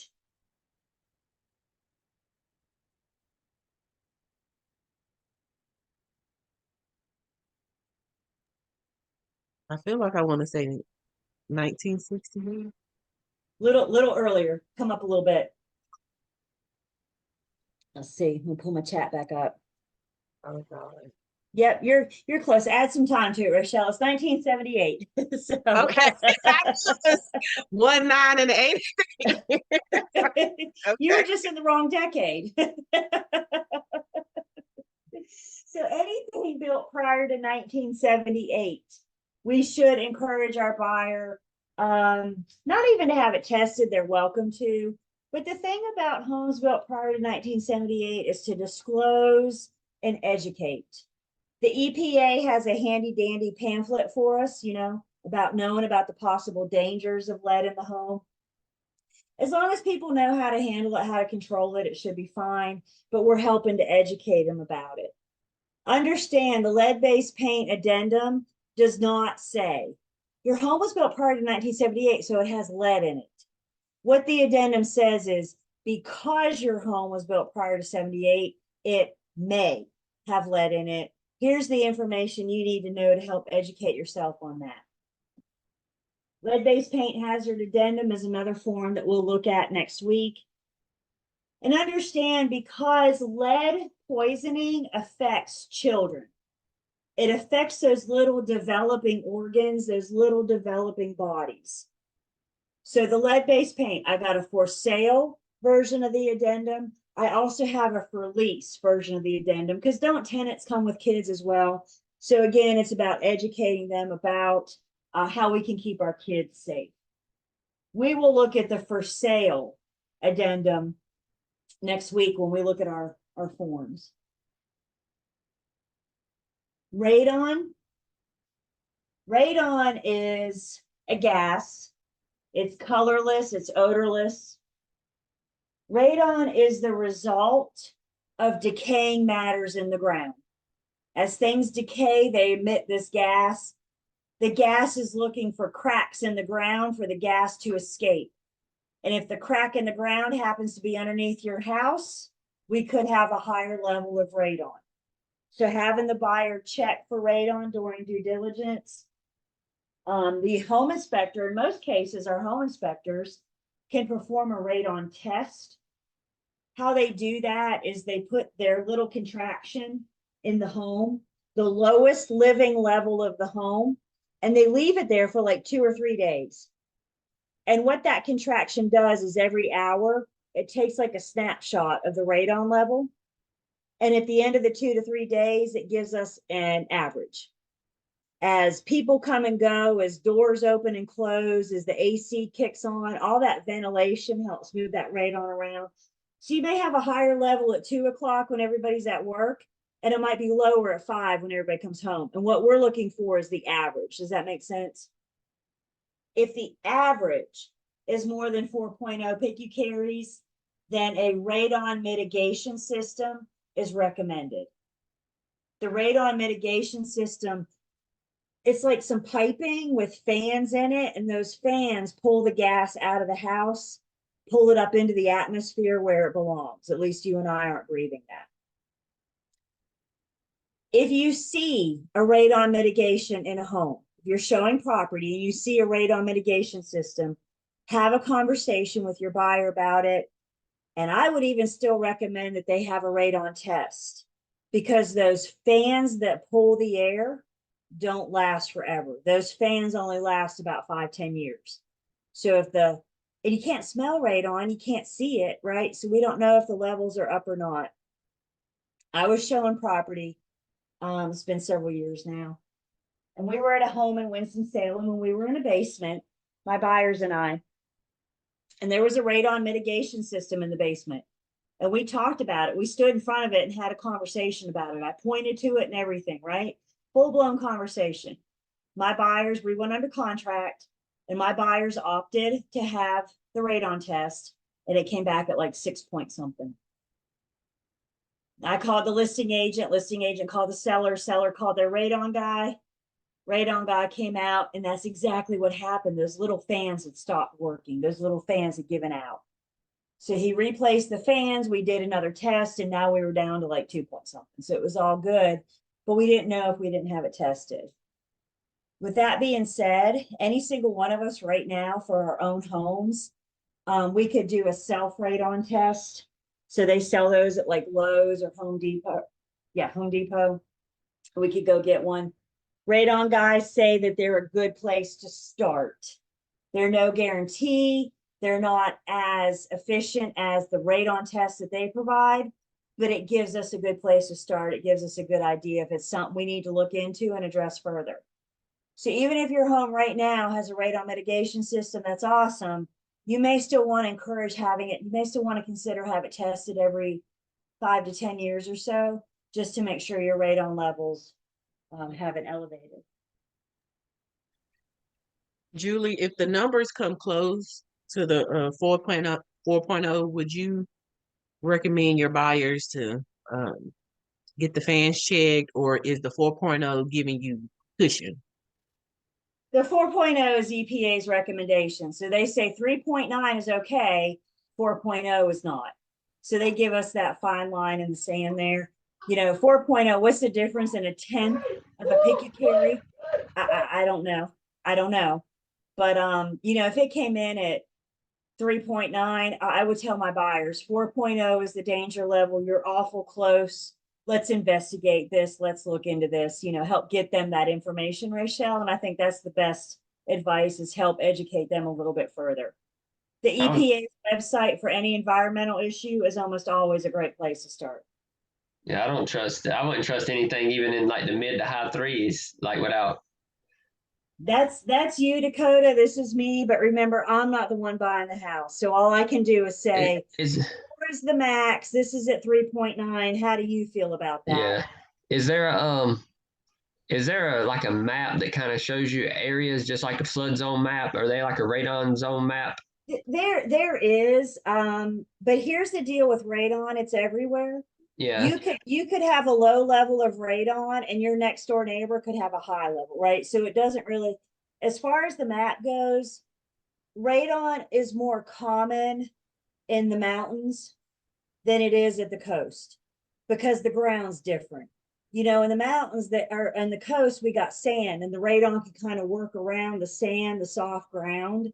You know, in the mountains, it's rock, it's more sturdy, and they need that. So the map that you're referring to does kind of show that trend as you're going across the state from east to west.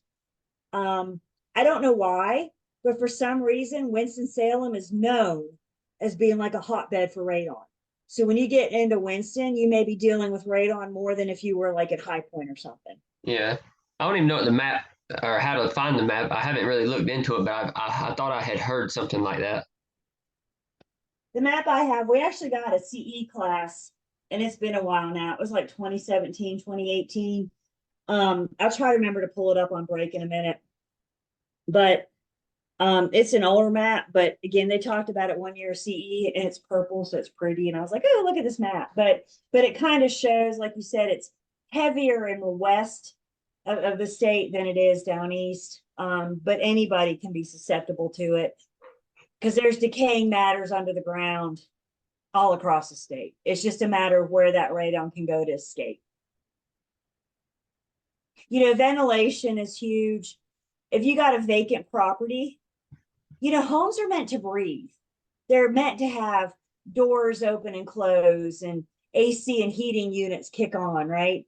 And if it's a vacant home that the AC is not on, there may be a higher level of radon than when we move in and start coming and going every day. Does that make sense? You know, if my buyer was buying a vacant home and the radon level was 3.9, I might say live here for a couple months and then have it tested and see what it is. If my buyer's buying a vacant home and it's 17, let's go ahead and take care of this because vacancy or not doesn't matter, right? So again, there's some factors that affect that that fine line there.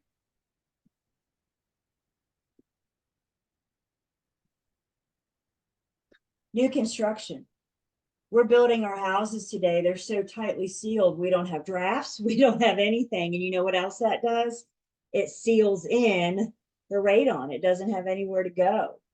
Some builders, some higher end builders are building homes today with a radon mitigation system in place. We're just going to go ahead and take care of it now. So they're not liable for it. I was going to ask, is a home that's on a slab less likely to have radon due to being on concrete? Nope, because you can get cracks in that concrete too. I didn't know if it kind of sealed cracks it. in the slab. Yeah, I didn't know if it sealed it better than just being on a regular foundation. I mean, it's gas. All they need is the tiniest little place to escape. I mean, look at your sidewalk, look at your driveway. You know, there's cracks that happen. It just as the temperatures go up and down, you know, it increases and decreases. Even if they're microscopic cracks, that's all the gas needs to get up. At least in a basement or a crawl space, it kind of filters it before it gets to the first floor, you know?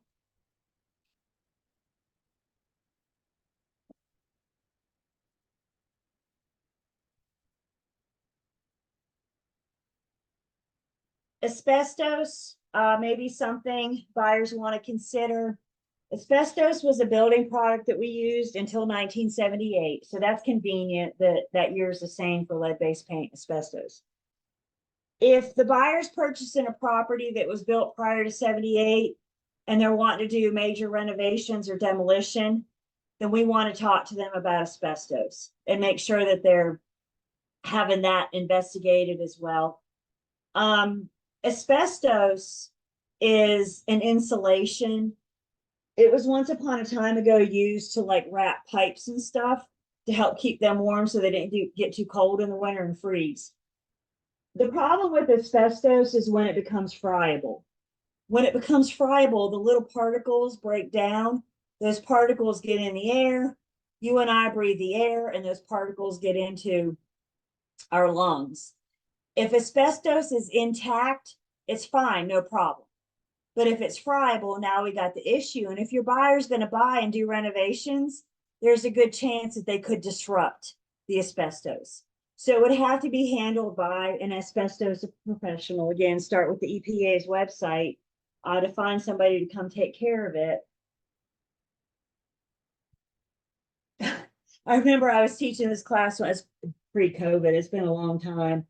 And somebody in the class said, you know, this is nothing we're going to have to deal with. And somebody else put her hand up and said, my very first buyer ever came across it. And I said, man, you should have gone out and bought yourself a lottery ticket that day, because that would have been the day to do it. It could happen. it could happen. So again, we just need to help educate our buyers, getting them to the proper places for them to learn more about it. This is just an idea of the things that the buyer should consider inspecting or investigating. Like we've been saying, if it's important to them, then it's important to me. So when we see our contract next week, we're going to see that it gives the buyer these suggestions about having the home inspection, pest inspection, etc. But always remember, you guys, if your buyer looks at you and they want to do something that's not on this list, our answer is always, okie doke, let's do it. Never look at your buyer and say, nah, you don't have to worry about that. I'm sure it'll be fine. You're not the one buying this house. So help them learn about it as much as they want to, as much as they feel comfortable with. Every once in a while, I haven't happened to me, but I know of a couple agents in the past. The buyer, once we're under contract as part of their due diligence, has asked if they could have the priest come over, check the vibes in the home, if you will, the energy in the home, if you will, if we'll call it. If it's important to my buyer, then it's important to me. If your buyers want to have the priest come over, our answer is, when's a good time for him? Everybody with me? Our personal opinions, objectives on that, doesn't matter. Questions or comments?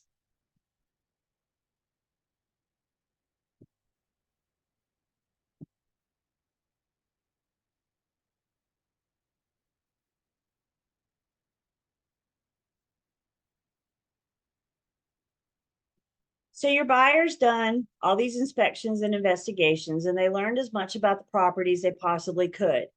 Now knowing what they know, they may want to ask the seller to do repairs. Let me ask you this. Is the seller obligated to do any repairs? Do they have to fix anything? Nah, we're in an as-is state. The seller doesn't have to do anything. The buyer can always ask.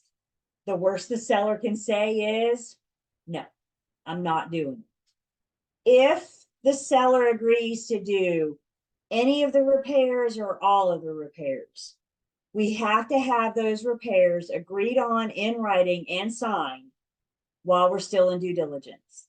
Remember, the due diligence period is the buyer's opportunity to decide if they want to move forward with or terminate the transaction. And if the seller's saying, yeah, I'll do these repairs, but we can't get them to sign, the buyer may want to consider this as we're running to the 11th hour of due diligence. Does that make sense? We want the seller's commitment to do the repairs in writing and signed while we're in due diligence. I have a form for due diligence. We'll look at it next week. Once the sellers and the buyer sign it, the sellers are now contractually obligated to do those repairs. So we're getting this form signed and in writing while we're in due diligence. Understand the repairs themselves don't have to be complete until prior to settlement. What I need in due diligence is the seller's agreement in writing to do whatever. They don't have to be done, though, until prior to settlement. The buyer always has the right to make sure that the repairs were done in a satisfactory completion. Maybe the buyer has the home inspector come back out and inspect that one thing that was repaired and make sure that it's up to code. Maybe the electrician comes back out, right? Maybe the buyer just eyeballs it themselves and says, yeah, this looks good. Whatever, they have the right to verify those completed repairs before they sign at settlement. Sometimes buyer and sellers may negotiate the repairs to happen after settlement, in which case we'll probably have, we'll have an invoice to let us know how much the repairs are. And some attorneys may give us the option, they'll hang on, the seller will pay that amount, but we'll let the attorney hang on to it in the escrow account. And then when the repair's done after settlement, the invoice goes to the attorney that pays on behalf. That way we have that impartial third party Again, we don't have to worry about the seller ghosting us, right? We know the money's there. The word of caution I give to you on that, if you've ever done a home repair, it generally costs more than what we were originally quoted, right? So the seller's only going to put up this much. If something happens and we need more money after settlement, that may be on the buyer. But again, it's whatever the parties agree to and put in writing. Repairs themselves don't have to be complete until prior to settlement. This is probably a problem topic too. So let's make sure we're good on this. When we have to have it in writing versus when the repairs themselves have to be complete. Questions on this?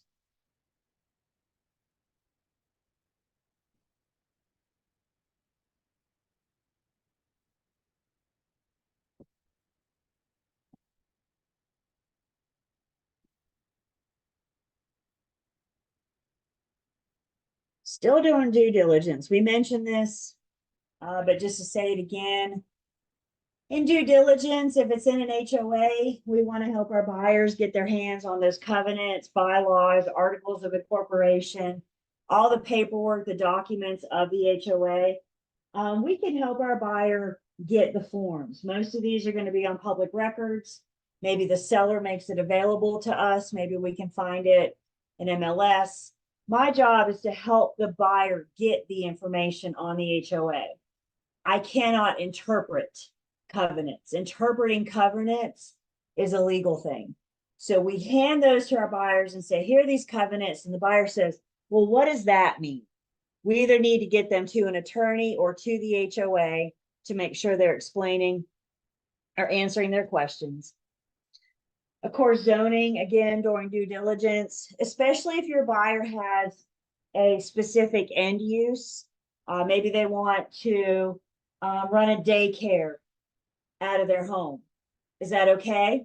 Don't know. We got to check with zoning. We got to make sure that zoning will allow it. So again, we're helping them get to the information that they need so they can know what they're buying is what they want. Roads, is it public or is it private? If it is private, who maintains them? This is all information that we want to help get to the buyer. And then schools, school boards, school zones. When it comes to schools, I'm a pretty big fan of being the source of the source and letting them investigate their own school board. So if we know it's in Forsyth County, for example, send them to Forsyth County Schools website and let them investigate. I don't know what's a good school for your kid. So let's let you investigate. Let's let you learn so you make sure you can put your kid where you want them to go. You know, I always say as a sales agent, I'm a fact finder. I help you gather the facts so you can make an informed decision. Help them get that information, help them gather, point them in the right direction. And I think that's a big part of it. There's a whole lot going on during the buyer's due diligence. So keeping those wheels, those gears turning, keeping things moving is so important. Buyer's agents, if I may offer a suggestion, try to get your inspectors there at the same time so you only have to go out once, so your buyer only has to go out once. Let's try to get the home inspector and the pest inspector there at the same time. Does that make sense? And that'll save us some trips. I remember I had a buyer once, and I mean, he pretty much looked at me and said, if I can have it tested, I wanted it tested. And I said, all right, let's do it. He spent some good money during due diligence, but you know what? He had a wife, he had 4 kids. He wanted to make sure he's putting his family in a safe home. So if it was testable, he had it tested. And y'all, I ordered all the inspections, the septic, the home inspection, pest inspection. Who else was there? The well water. I had it all at the same time. And I'll tell you, when I pulled up that property, all those trucks were lined down the street. I was like, look at us go. This is us. We did this, you know? And I'm sure the neighbors were like, what the heck is going on over there? But we had them all. I had them all lined up. That's how you do it. I only had to go one time. My buyer only had to go one time to talk to those people. Time is important to me and you. It's also important to our buyers. So whatever we can do to help with their time, I think it's appreciated. Questions or comments?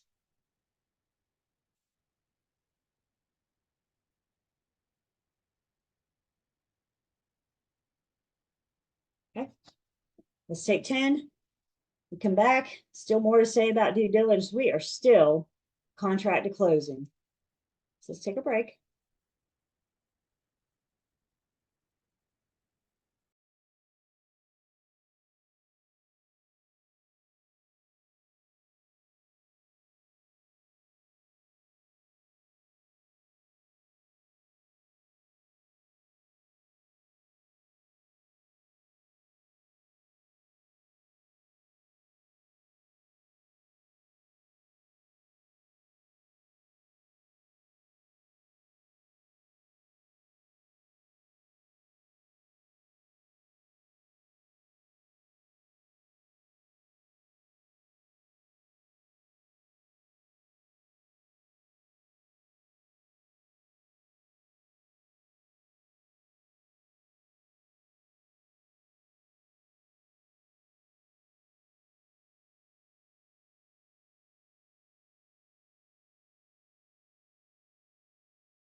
Welcome back. Dakota. Here is the map that I have. Again, this came from, can you see it okay? This came from a CE class. This is 2017. So this has been like our 2018, 2019 CE, somewhere in there. I don't know how much has changed since then, but the deeper purple has more of a tendency of being 4+. The lighter purple has more of a tendency of being under 0.3, like barely at all. Like I said, down at the coast, it's a lot sandier. The soil is different and it absorbs the gas, the radon, a little bit better, as opposed to we get up in the mountains. And I mean, we're Triad, we're right about here. You guys are right about down in this area, right? So even up and down, I mean, we're in the Piedmont, the foothills off the mountain, but we're still in some pretty dark purple. That's a lot of purple. It is, isn't it pretty? Yeah, the whole state of North Carolina is lit up. Uh-huh. So it just goes to show, it illustrates that radon is everywhere. Yeah, that's pretty bad. Have it tested. And even seriously, guys, put real estate aside for a second. You go to Lowe's, get yourself a radon test for your own home, right? And if you don't like it, then you call the radon guy. I went to Winston-Salem Board of Realtors every once in a while does a home inspection class, and you actually go out to a property and follow a home inspector around. It's really interesting. I highly recommend it.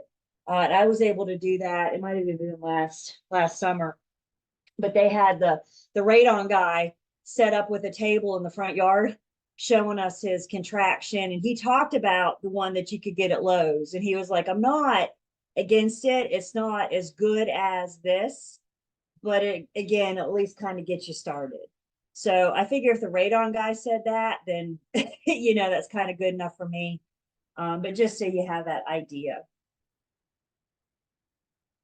Yeah, there's this new home. One of my clients is a new home buyer. He's like 27, and he came from Iowa, and he's lived in West Virginia or Virginia as well.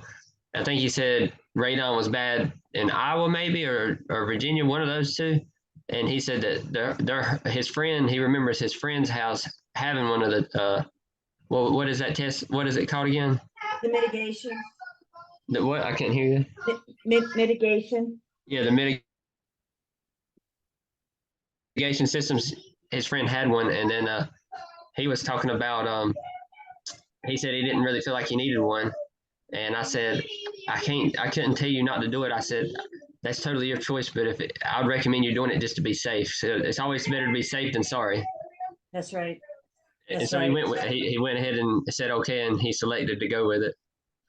If they look at us, if those buyers look at us and say, should I, especially when it's something like radon, I'm probably going to err on the side of caution and say, I recommend that you do. Remember, I'm a fact finder. I'm not going to look at it and say, no, it's fine. I'm sure you're fine. You know what I'm saying? So I'm going to err on the side of, yeah, if you're going to ask me, yes, I think you should do it. Y'all be careful about words like I promise, guarantee. Those are pretty big words. Pretty big words. All right.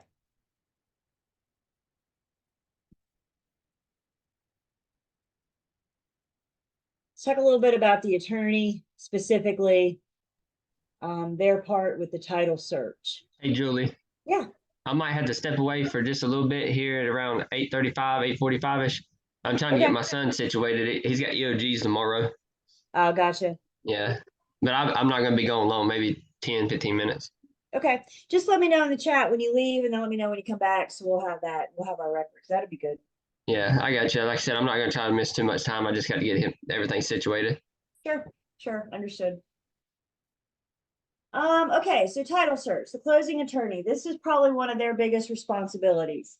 Remember, the buyer hires the attorney. The attorney represents the buyer, which means the attorney's interest is making sure their buyer client gets clear marketable title. And one way they're going to ensure that their buyer client gets this clear marketable title is by conducting a very thorough search of the public records to find everything that affects the title. That is the attorney's job, is to make sure anything that affects the title, the attorney needs to find it and get with the seller to clear it up before closing. Maybe it's money that they owe that they didn't know. They didn't know the mechanic put a lien on the property, for example, right? Now the attorney found it. Maybe it's an encroachment, maybe it's an easement, whatever it is.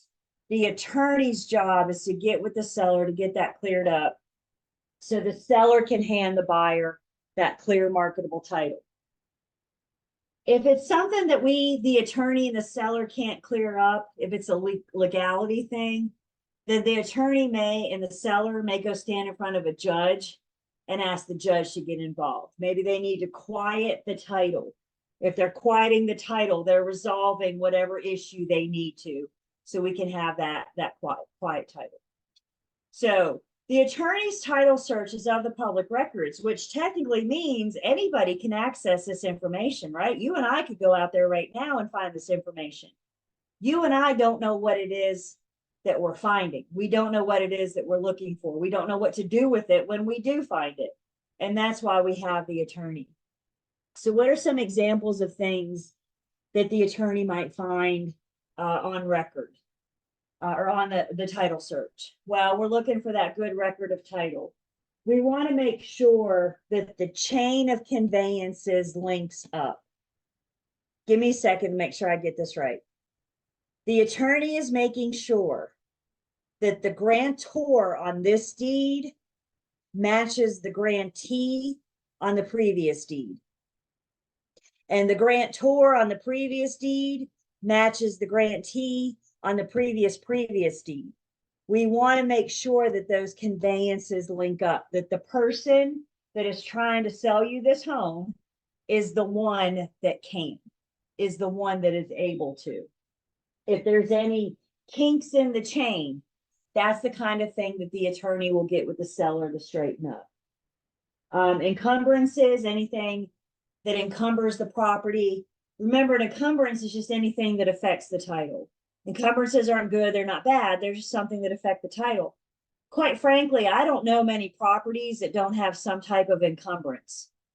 Do you guys like water? Do you guys like power? Do you like your internet? Those are all examples of encumbrances. So they're going to come up. It's just a matter of the ones that may negatively affect the title. Of course, all the previously recorded deeds of trust is the mortgage. Make sure we have all those lenders pay off. Are there any personal judgments? If we can look at a play on words there, a judgment comes from the judge. So if you got a judgment on you, it's because the court decided you owed somebody some money, and they may put a lien on the property to ensure that's been paid. And other liens, anybody that you owe money to can file a lien on the property. So that mechanic that we mentioned, for example, easements, and then of course, any title defect. So clearing the title is the responsibility of the seller. The attorney will get with them to do that. And again, understand that the attorney and the seller need to get this all taken care of before the seller can convey that clear marketable title. Depending on what it is, depending on what we find, this could cause a delay in settlement. I mean, what if we find something that requires us to go in front of a judge? Now we got to get on the docket. How far out is the docket, right? So there's all sorts of things that can come up, you guys. That's why we always want to make sure that we have that plan B. And then the mechanics liens, like we said, the seller may or may not know. It's not like you get notified when there's a lien placed on your property. So the seller may or may not know. This may be brand new information to them. The other piece, the more important piece with the mechanics lien, remember, the mechanic has 120 days from when the work ends to file the lien. So let's run a scenario. Let's say, for example, buyer and seller negotiated in negotiations for repairs, and the seller agrees to do the electrical. Seller calls the buyer, agent calls the agent and says, electrical's done. Everybody assumes it's okay. We go to closing, deed changes hands, and then the unpaid mechanic files the lien You guys remember mechanic's lien is a specific lien that attaches to the property. So buyer's agents, there's a couple things we can do. The attorney's not going to find it. It wasn't filed when they were doing their search. The mechanic doesn't file it until after closing. Buyer's agents, one thing we can do to help protect our buyers, maybe when we're requesting the repairs, we put verbiage in there like, you know, to seller to provide paid in full invoices when work is done. For example, that would show us that the seller has paid the electrician. The other thing I like about that is after closing, if something happens with the electrician, we have an invoice and the buyer knows who to call. Like you were just here 2 weeks ago and it's broke again, get back here. So we got a couple good reasons for that. But buyer's agents, it doesn't hurt to be specific sometimes to protect our buyers. So request to see those paid in full invoices to know that those agreed upon repairs were paid and your buyer doesn't have to worry about a lien when they go to sell. If this happens, if it does happen that the seller's lien, the seller's mechanic files a lien after closing, one thing that title insurance does is have the seller sign an affidavit saying that all liens have been taken care of. So if this comes up later, that is something that title insurance will protect the buyer for. This is why we have title insurance. So there's good news there.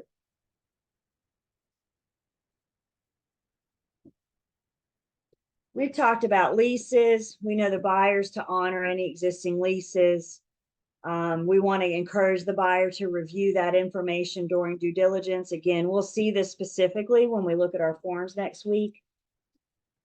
Also with leases, we got to deal with the Tenant Security Deposit Act.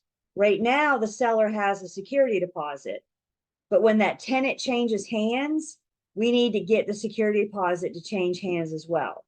So the buyer and seller have some options. They can either, the seller can return the security deposit to the tenant and then the buyer can collect it when they become the landlord.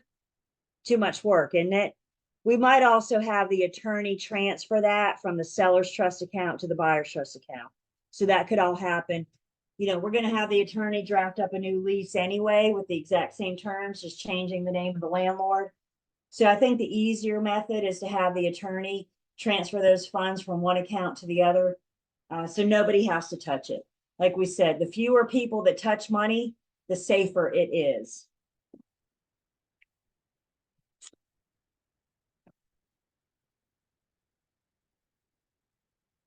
We talked earlier tonight when we looked at the wonky things for our highly recommended homework assignment.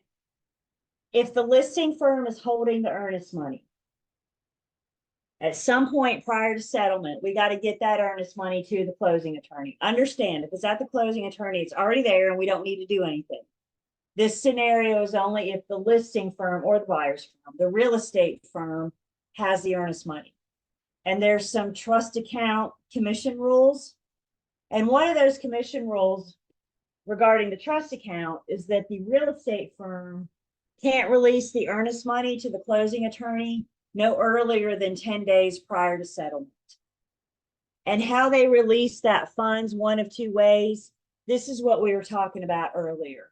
Either the broker takes the check to settlement, the broker takes the check from their firm to the closing attorney's office, or we deduct the earnest money deposit from the firm's commission.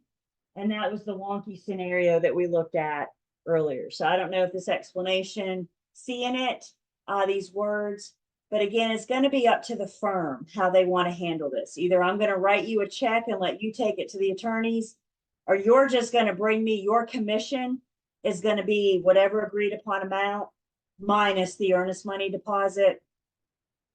And then when you bring it to the firm is going to transfer the earnest money from their trust account to their operating account. And that way we'll have that money to pay whomever gets paid for commission. So it's the wonky little thing we talked about.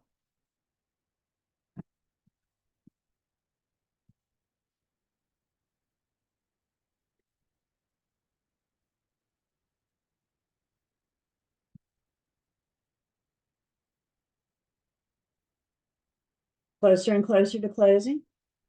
We're getting there. The attorney arranges for title insurance. How do they arrange for title insurance? Because they provide their opinion of title to the title insurance company. The title insurance company isn't going to start their policy until the buyer becomes the owner. It's an owner's policy. So once that deed changes hands is when the title insurance policy kicks in. Title insurance is a one-time cost. They only have to pay for it once, and it covers the buyer for as long as they own the property. If there's a lender involved, title insurance will also cover the lender for as long as there's an outstanding loan. Once you pay the loan amount off, the lender's out, they're done. I always think of title insurance, it protects the current owner from errors of the past.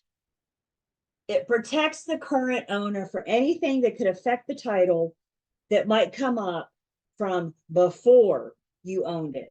And that's why it's important to insure the title. If there's a lender involved, title insurance is required. Period, end of story. If it's a cash buyer, title insurance is highly recommended. We don't know of those errors. We don't know what could come up. And it's really, I mean, $500, $800. What's that in the big picture of buying a house? You know, so it's just part of the cost of ownership. Questions on title insurance?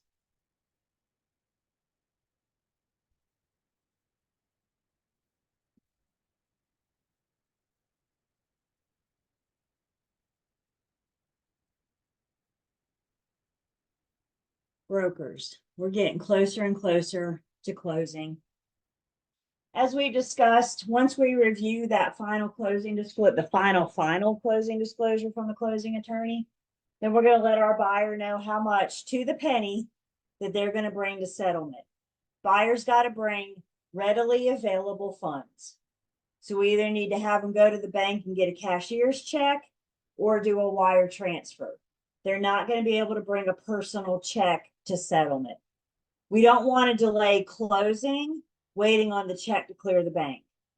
So if we have a cashier's check or wire transfer, they're readily available funds. The attorney knows that that money's there. Whether or not you do cashier's check or wire transfer may come down to the attorney. They may have a preference. Some attorneys may say anything over $25,000, we're doing a wire transfer, for example. So if you've never worked with this attorney before, just call them. How do you want my buyers to bring their money tomorrow? And then you're the ones that send your buyers to the bank or instruct them to do that wire transfer. Once we've reviewed it, once we know it's good.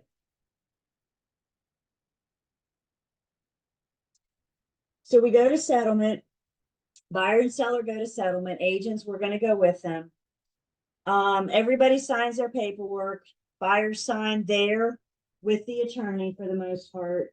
Sellers may either sign with the attorney. Sometimes sellers sign ahead of time in front of a notary and then send their docs to the attorney.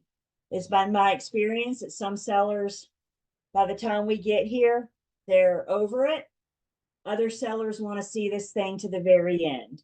So listing agents, just ask your sellers, you want to go to closing? If they say yes or no, then we know how we can get the paperwork there. The buyers, though, almost always have to go to settlement. The buyers almost always have to be there. The lender may allow for, in a rare exception, they may allow what's referred to as a mail away closing, in which the buyer is somewhere else and they sign in front of a notary. But that can only happen with the lender's approval. And like I said, it's going to have to be a pretty extreme circumstance. You know, I don't want to drive to the other side of town. It's probably not going to be a good enough reason to do this mail away closing. At settlement, the attorney is going to present to the buyer the loan closing package, the loan package. The attorney handles the loan package per the lender's instructions. So the lender kind of runs the show and they tell the attorney how they want their loan package handled. Once we leave settlement, the attorney sends the loan package back to the lender for their final approval. The lender reviews it, makes sure everything is signed, the I's are dotted and the T's are crossed. And when the lender is satisfied that their loan package has been completed, that's when they release the loan amount. That's when they release the funds. And they'll generally do a wire transfer straight to the attorney's office. So that's that period between settlement and closing. And that's part of what we're waiting on, is for the attorney to hear back from the lender to get that final approval so they can get the money, so they can go ahead with the proceeds. And remember, as we've talked about, we have this duty to review the closing disclosure to make sure that it's accurate. When we find mistakes, we just have to report them. We just have a duty to report them. Questions on that?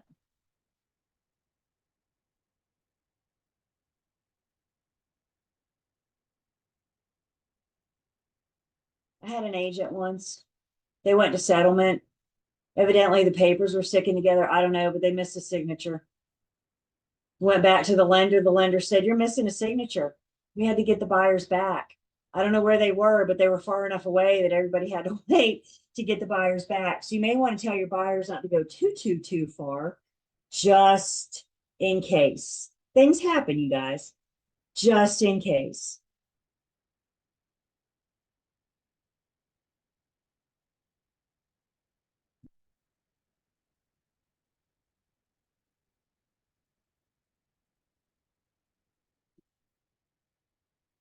Let's talk about going to closing, specifically some different closing methods. North Carolina is not an escrow closing method state. Other states use an escrow closing method. I don't know what states. I can't tell you which states. But what I do know is not all states use an attorney. Some states use this escrow closing method. And with this, we don't have an attorney involved unless we need one. With this, the escrow agent, maybe even the title insurance company, is going to handle the paperwork. The parties don't have to attend, they just have to send their stuff in. And these states have something called a relation back doctrine, which just says that the deed is considered delivered once the seller has delivered it to the escrow agent. So then they'll just put the finishing touches on everything and send it out. I will say this. The escrow closing method is a lot more popular than what we do in North Carolina. What we do in North Carolina, we are known as a settlement meeting method state, which means we use a settlement agent to perform our closings, a settlement agent. That settlement agent is the attorney. So we are an attorney closed state. I've heard once that North Carolina is only one of like 6 or 7 states that do a settlement meeting method. The majority of this country is an escrow meeting method. And why I think this is important for us. At some point in your career, you're going to have a buyer moving here from another state. And if they're coming from an escrow closing method state, they very well may look at you and say, "Do I have to hire an attorney?" In which case our response is, if the property is located in the state of North Carolina, then yes, you have to hire an attorney because that's our state. That's how we handle it. So we use settlement agents, also referred to as a closing attorney.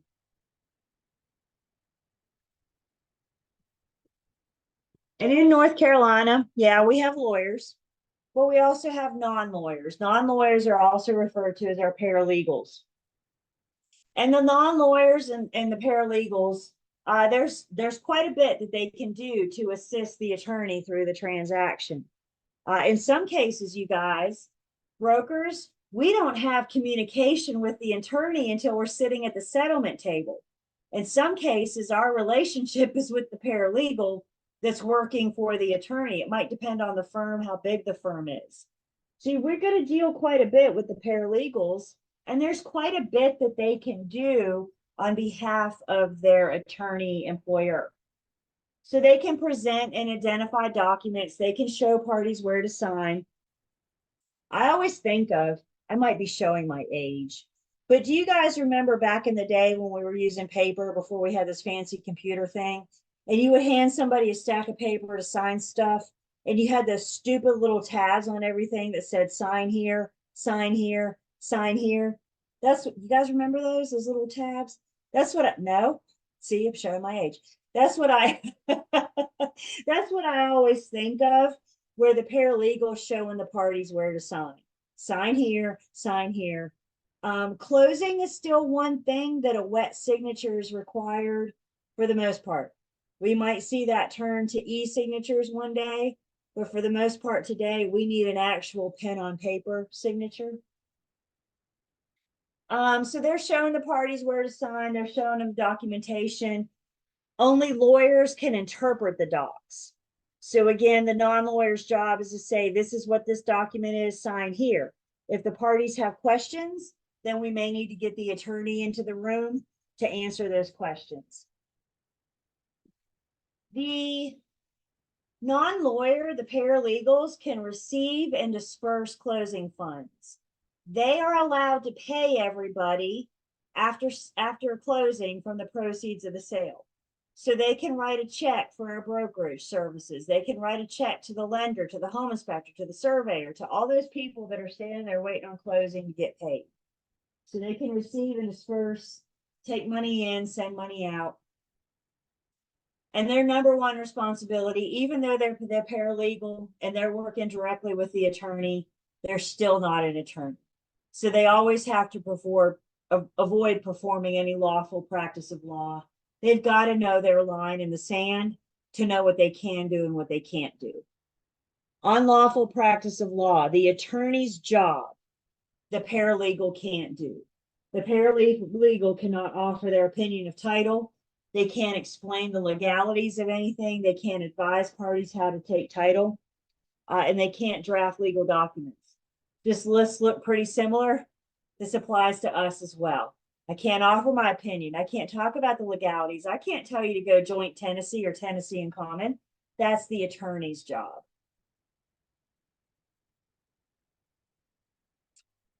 And then the last little piece, settlement meeting, who attends settlement? Like I said, buyers and sellers. Buyers almost always have to be there. In rare exceptions, they may allow for a mail away. Sellers either go or they sign their stuff ahead of time and send it. Buyers agents, we need to go with our buyers. We need to be there with them to support them. We've been with them since day one. Why aren't we going to be with them through the end? Have you guys ever bought a house? Bought a property? Not yet. You have me. It's stressful, isn't it? I mean, there's a lot going on. And I'm telling you, I bought two now. And the first one I bought, I wasn't licensed yet. And I had my agent, and just having that reassuring face there, that person that's been by my side through this whole transaction. I mean, I'm not going to lie. When I rolled up into the attorney's parking lot to go buy my little condo and I got out of the car, I swear my knees turned to jelly. I was like, what am I doing? You know, and about that time, here comes my agent, you know, woohoo, you ready to do this? And I just can't tell you what that meant to me, what that meant to me to have her there through this, you know, it's a stressful time. And as they say, I was on my way to the attorney's office to not sign my life away, but to sign away the next 30 years, right? I mean, this is a big deal. So be there for support.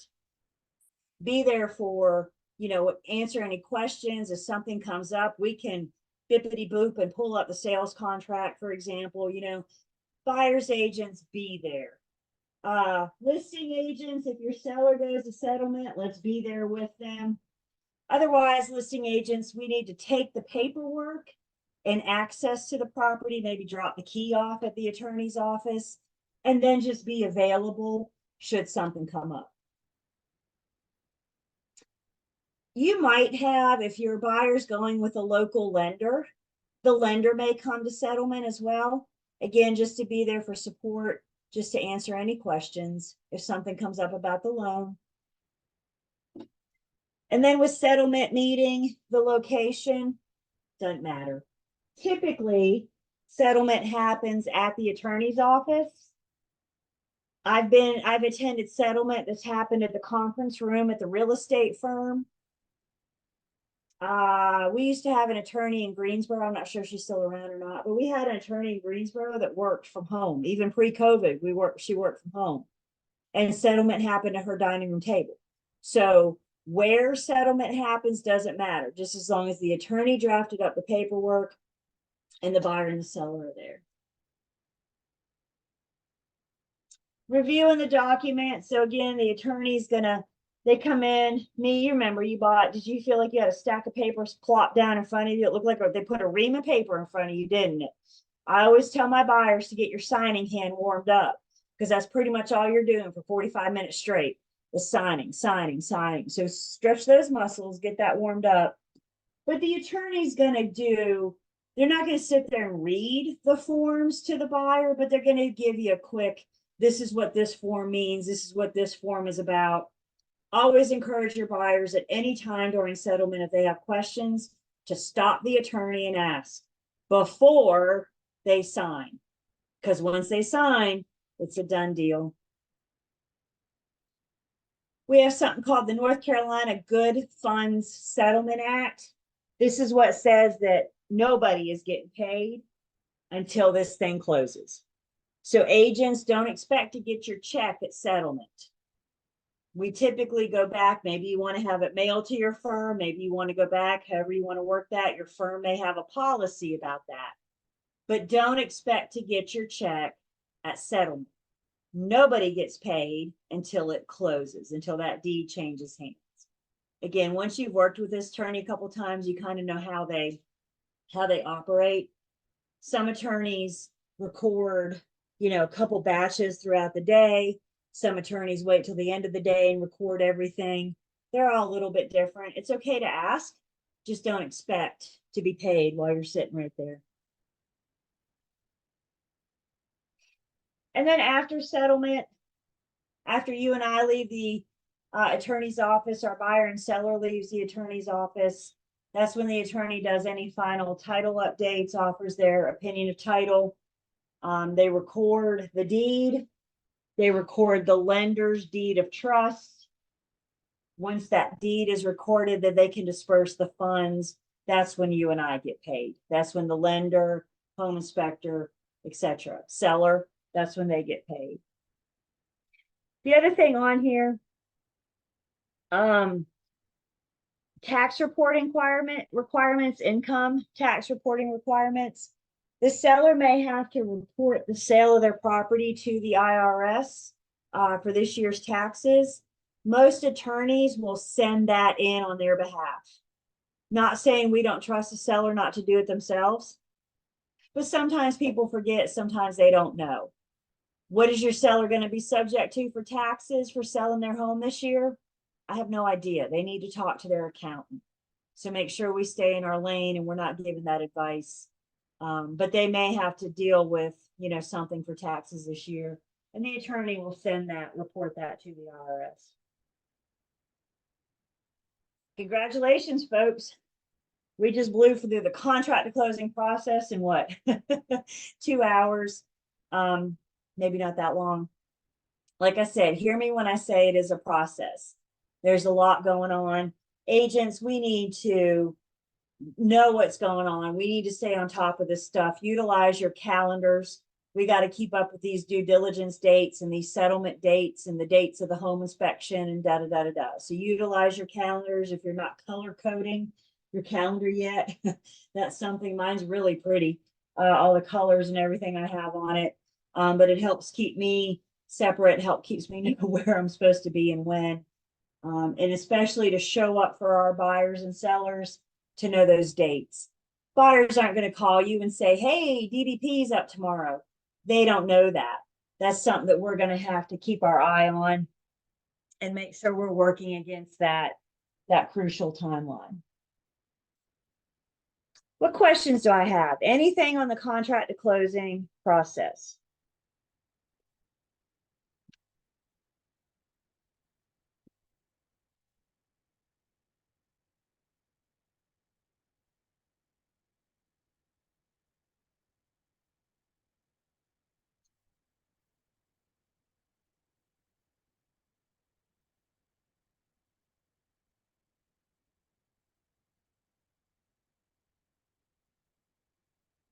Actually, that gets us through chapter 14. So what questions? Let's see. Let's back up. Let's recap.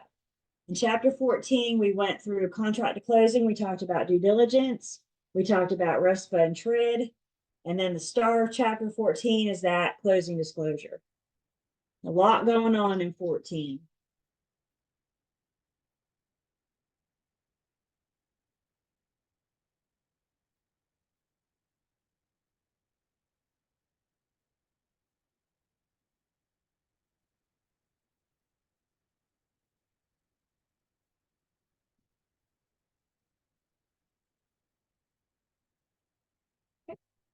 Let me stop sharing just for 1 second. Hang on, we're not going anywhere. I just need to get us to where we need to be, moving right along.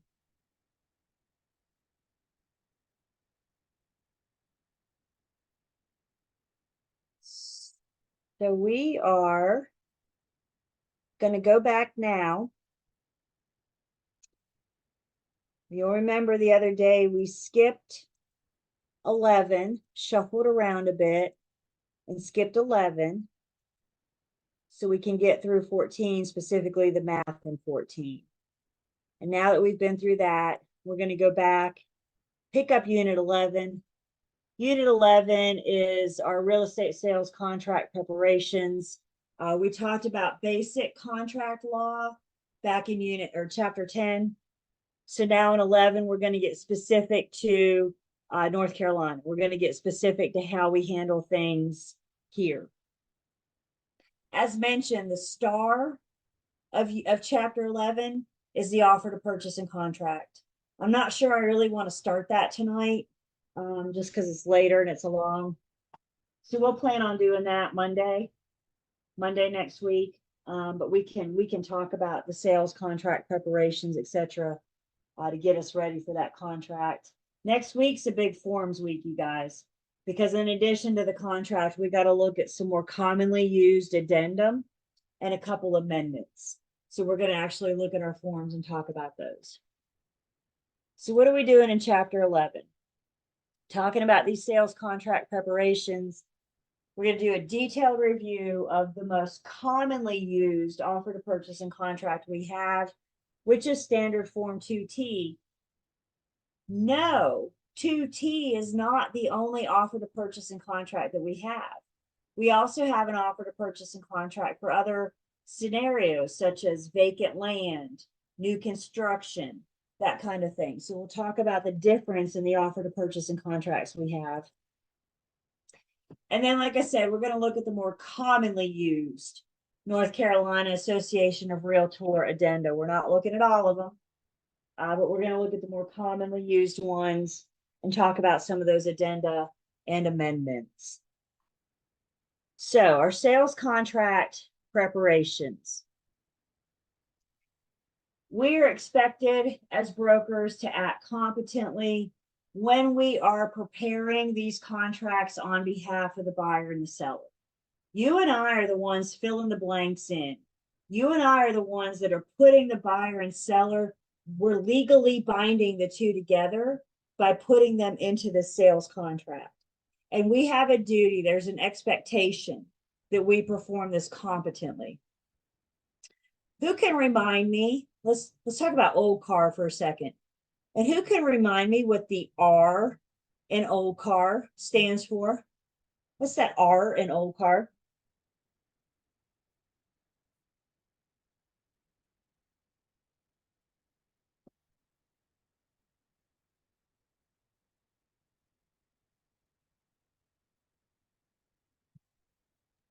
What was the question about old car? I heard it coming in. What's the R in old car? This is Respect. concerning. No. Responsibility. Let's see. Hold on. Is it reasonable or something? Reasonable care. Reasonable skill, care, and diligence. Reasonable skill, care, and diligence. The R in old car says just because we can doesn't always mean that we should. We have to act with reasonable skill, care, and diligence. it's so easy to, I hate to say break the rules. It's so easy to exceed what is in our capability of doing. For example, let's say tomorrow morning you guys get in your cars and you jump on the highway, and the speed limit on the highway is 70. How fast are you going? Honest. How fast are you going? 125. No, I'm just saying. Hey, Dakota. I'm just saying. If it's 70, you're probably going about, it's 9, you're fine, 10, you're mine. So you're probably going between 75 and 79. Yeah, Are I you was gonna breaking say the law? 75. 75, Rochelle says? No, Yep. Are you breaking the law? Are you speeding? Are you going over the speed limit? not really. It Uh-uh. depends. If What's you the stay speed within limit? 5 miles over, then you're pretty good. What is the speed limit? It's You 7. can go 75. Does that mean that you should? And that's what we're trying to get here to you guys. We've got to do the speed limit. We've got to maintain that speed limit. It is so easy to press that pedal and make that car go faster. Super easy. Y'all, I got a new car last year, and I'm going to tell you, she's nice. She can get it. She's got something in her called a turbo. And I don't really know what that means, except that it's really easy to go really fast. I had to learn that real quick. I need not be going 90, but you know what? I didn't feel like I was going 90. It's nice. Does that make it okay? And that's what we're doing with reasonable skill, care, and diligence. It's so easy to speed. It's so easy to break the law. Reasonable skill, care, and diligence says just because we can doesn't mean that we should. We've got to make sure that we're performing, especially the sales contract.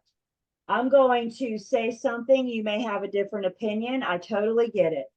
But it's of my opinion that the offer to purchase and contract is about the most important document that we touch, because it is the one that legally binds the buyer to the seller. So we have this expectation to make sure we're doing it right. I want you guys to promise me right now that you will never, ever, ever send a form to a client or a customer without you reviewing and looking at it first. Everybody promise me, right hand up. Julie, I promise. Rochelle's pinky swearing me, I'll take it. I'll take it. Mhm. If you have a question about it, if you don't understand something about it, is there a really good chance they don't either? Is there a really good chance that they have a question? I'm telling you guys right now, buyers and sellers don't read the contract. Some do. You'll find a reader every once in a while. But for the most part, buyers and sellers are not signing the sales contract because they have an agent that they trust, that they have their best interest to get them through this. So we got to know what's in this document. We got to know what's in this paperwork that we're sending them. So the commission, as we all know, expects us to possess the competency necessary to properly prepare the sales contract.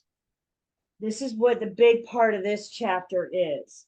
We're going to go through that offer to purchase and contract pretty much word for word.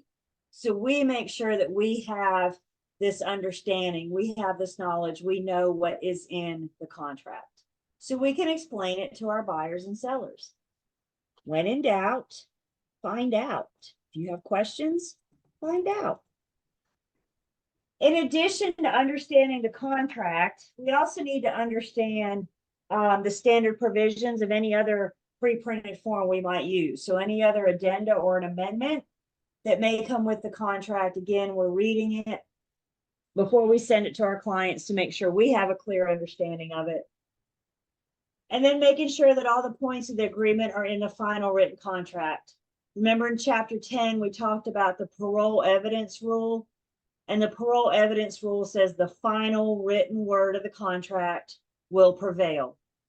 You may have an agreement in a text or an email, but if it doesn't make it into the contract, it doesn't count. So sometimes you guys, hey, life gets busy, life gets hectic. Absolutely. Slow down, take your time, and make sure everything is right, everything is good, everything is complete, and that all of the points make it into the final written contract. These sales contracts, the parties to the contract are the buyer and the seller. You and I are not a party to the contract. Well, I looked at the wrong slide. I'm sorry. I'll say that later. Forget what I just said. We can't draft. Only attorneys can draft legally binding documents, anything legality like that. You and I cannot draft. We can't add. We can't delete. You know, I always think we can't pick up our red pen and mark up this contract. Only the parties to the contract can do that. We'll talk about that in a second. The only thing you and I are allowed to do is fill in the blanks of the pre-approved forms. This is why the North Carolina Association of Realtors has provided us with the pre-approved forms. It reduces our temptation to draft. These things are pretty wordy for a reason, because it knows that I mean, all I'm doing is filling in the blanks of the negotiable items. All I'm doing is asking the buyer, how much do you want to offer? What do you want due diligence? When do you want to close? We're just filling in the blanks of the pre-printed forms. If you ever come across a scenario where you don't have a form to match your situation, then you and I know that we need to call an attorney to draft something up for us. So these forms that we use, as mentioned, come from NCAR. NCAR is the North Carolina Association of Realtors. NCAR is the state level of the National Association of Realtors. So once you join NAR, you're going to get access into NCAR. You're also going to get access into like your local board of realtors. So Winston-Salem Board of Realtors, Canopy, you guys down in Charlotte. Is Albemarle Canopy? Are you Canopy down there? Yep, Canopy. Depending on where you are, your MLS, Greensboro, High Point, etc. So NCAR provides us our forms. And guess what? When NCAR created our forms, they partnered with the North Carolina Bar Association. So we had attorneys draft up our forms. We have attorneys that do this. They just join forces with NCAR. If you're not a realtor, you're not a member of NCAR. If you're not a member of NCAR, you don't have access to these forms. You would be a non-member. Some firms require you to join NAR. Other firms may not care. You just need to shop around, talk to different firms, and see if they have a preference. Fun fact, NCAR provides all of our forms except 3 that come from the Real Estate Commission. Sometimes agents out there talking about the commission changed the forms. No, they didn't. NCAR does our pre-printed forms. The only 3 that the Real Estate Commission offers us is the RPODs, the MOG, and the working with real estate agent disclosures. Everything else we use comes from NCAR. Know your source. A common misconception is that realtors, those that are members of the National Association of Realtors, can only use NCAR forms. And that's not true.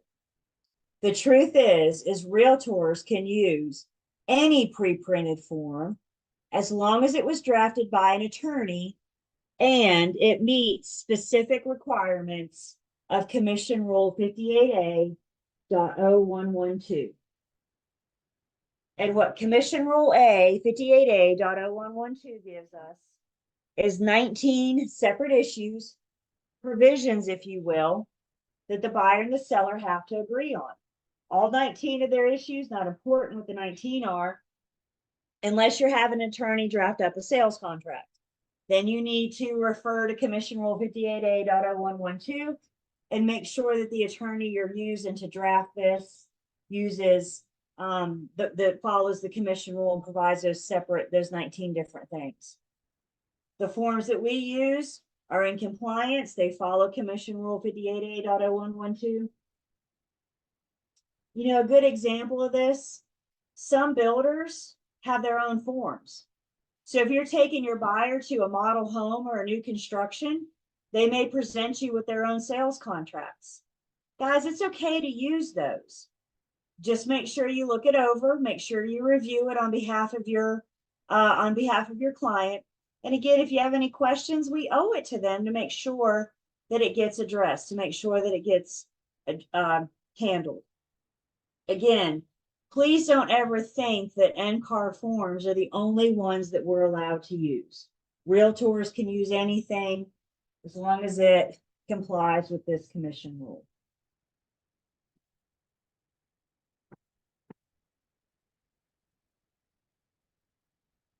What I started saying earlier that I told y'all to erase, it's late, you guys, bear with me. It's been a long week, hasn't it? What I started saying earlier, the parties to the contract are the buyers and the sellers. You and I are not a party to the contract. A good rule of thumb, we are not parties to the contract. We don't belong in the contract. That is only between the buyer and the seller. Specifically, the commission says I can't make any mention of my commission in the contract. Dakota and me, remind me, where do we talk about our commission?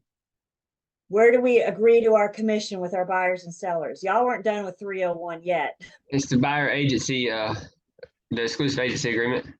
In our agency agreements, did you guys review those in 301 and talk about where you get paid, how you put that in?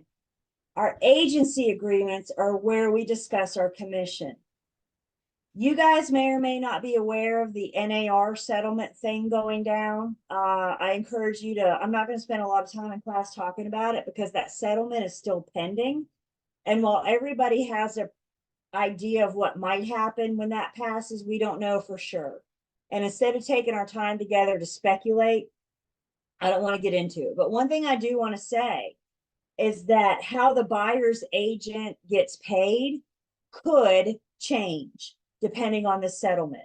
And we might see more of the seller paying the listing agent and the buyer paying the buyer's agent. Again, all pending. Stay tuned to learn more about this. But one thing I've already heard, a concern already coming out before this thing is settled, is that agents are going to get the grand idea to put their commission in the sales contract.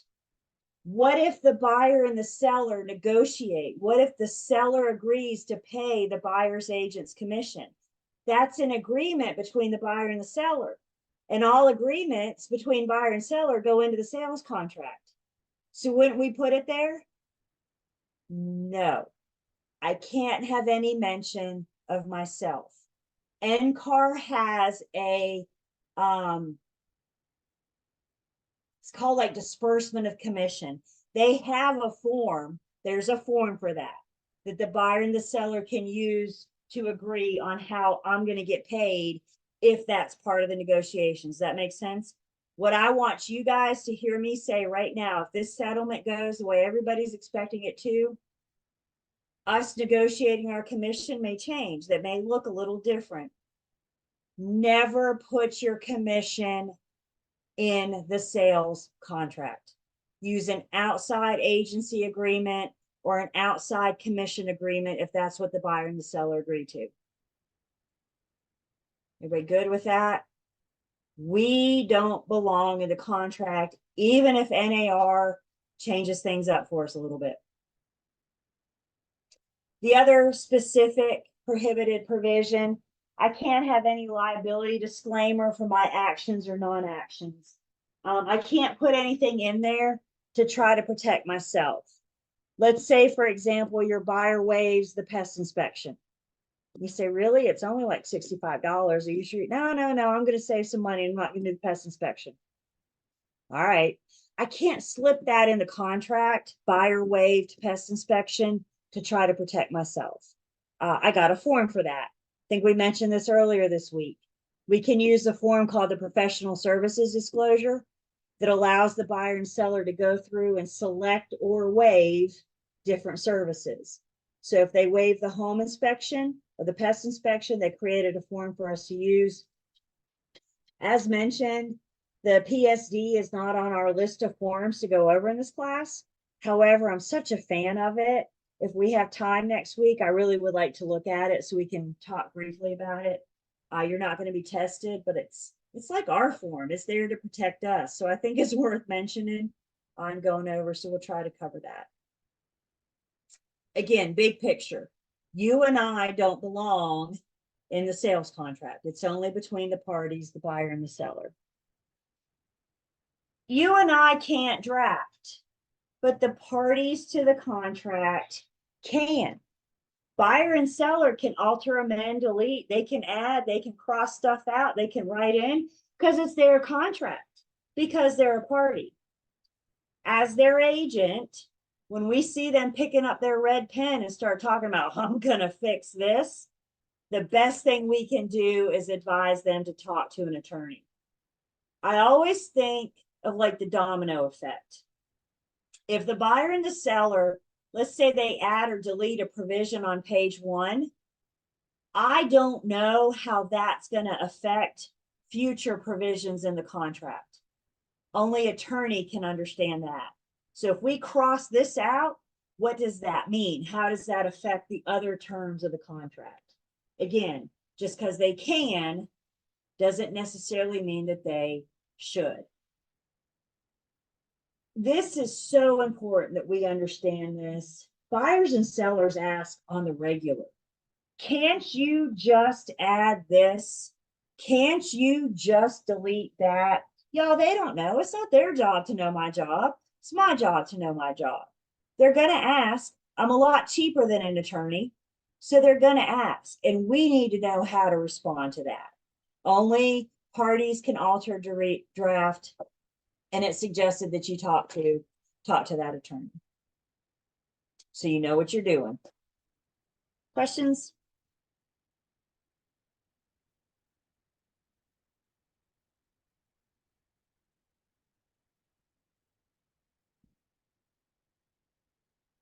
All right.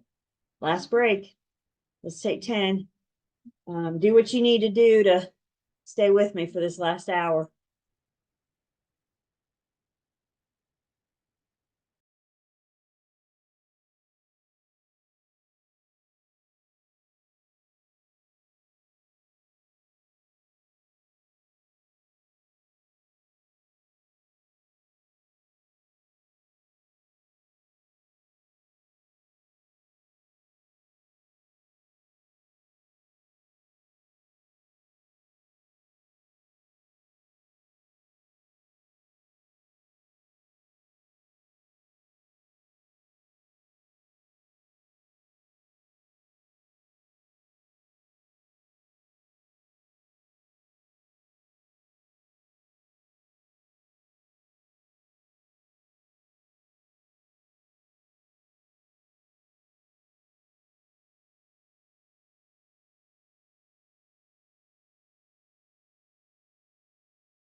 I'm back.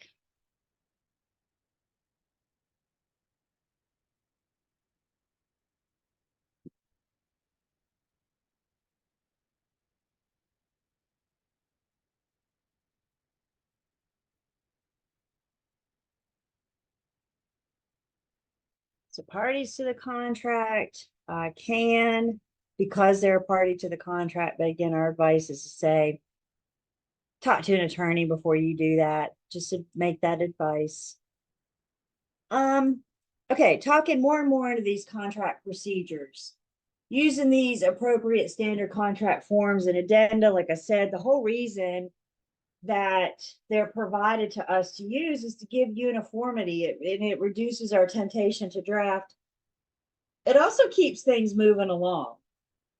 Imagine a world that we didn't have pre-printed forms and your buyer says, oh man, I want to make an offer. What do I need to do?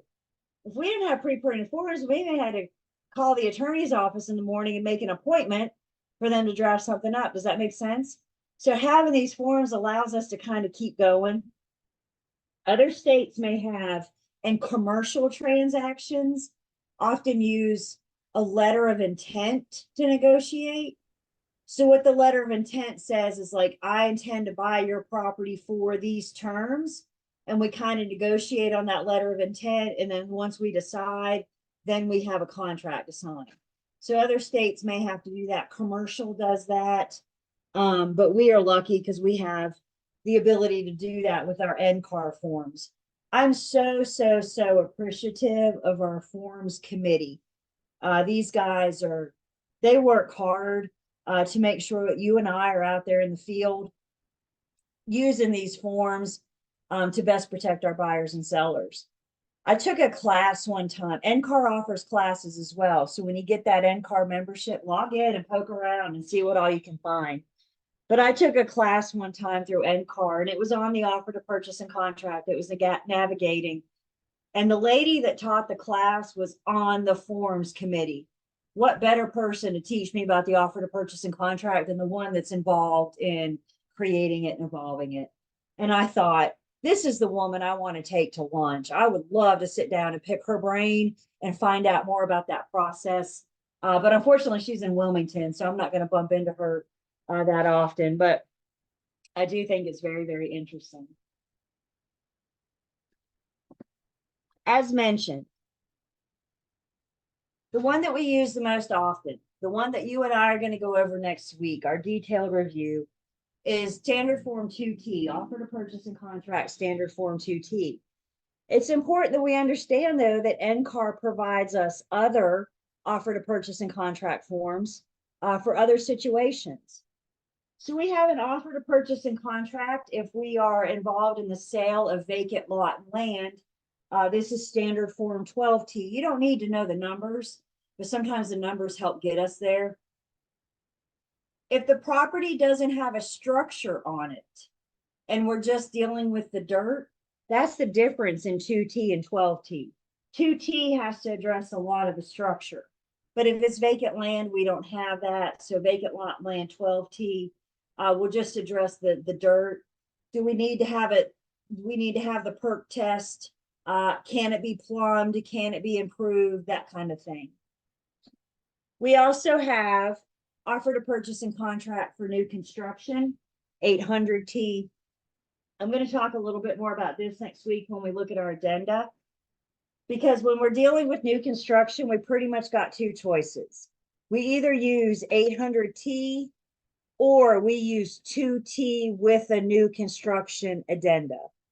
Which one we use depends on how far along in construction we are. If it's built and complete or just about complete, all they got left to do is put the doorknobs on it, then we're going to use 2T with the new construction addendum that addresses those last couple things. If they just started building or we're standing in studs and there's still a lot to build, then we're going to use 800T. Honestly, the difference in the two, there is a very important sentence in 2T that says, this property is being sold in its current condition. If it's new construction and it's not built yet, that doesn't apply. So we have 800T to address what needs to be done to build this property. Remember my philosophy, when in doubt, find out. 2T, 12T, and 800T all come with guidelines to complete. So NCAR just doesn't provide us the forms. They also give us guidelines. They make these available for us as well. And those guidelines, about 4 or 5 pages, and those guidelines go through some of the provisions, things that commonly ask questions, things that we may get stuck on, just to help ensure that we're preparing these things properly. Anybody going into commercial or thinking about commercial? It sounds nice. Yeah, it does. It does. Commercial is a totally different beast. I figure eventually I would cross, once I get more You thinking of going into experience. commercial? Yeah. Definitely a great avenue, you guys. And I'm going to tell you right now, there's not as many commercial brokers as there are residential brokers. So it might be a little niche. It might be something to, take into consideration. As Rachel said, once you get yourself going and you get establish some more business. Commercial is more about networking than it is marketing and advertising. Commercial is very much of it's not what you know, but who you know industry or side of it, if you will. NCAR provides us with commercial forms. All commercial forms, by the way, are in the 500 series. Property management forms are in the 400 series. Y'all, there are thousands of forms from NCAR. So at least having an idea. Again, we don't have to know these numbers, but just know if you pick a form up that's something 500, that's a commercial form, put it back down unless you're dealing with commercial, right? And it says on there, the Commercial Alliance.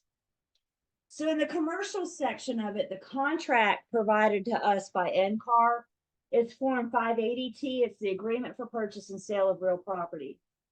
I'm going to tell you right now, many commercial agents will say that this 580T form is very basic and very generic, and it doesn't necessarily apply to many commercial transactions. So it's not uncommon in the commercial world, as I said, to do that letter of intent. We can negotiate on the letter of intent, and then once we come to an agreement, then we can get an attorney to draft something up for us. The other thing to understand about 580T, it doesn't have the guidelines. It doesn't come with that guidelines to complete. If you go commercial, I need you to hook up with a commercial agent that knows what they're doing. I need you to mentor. I need you to shadow. I need you to be with somebody experienced that can properly guide you, especially if you did residential first, because commercial is a totally different beast.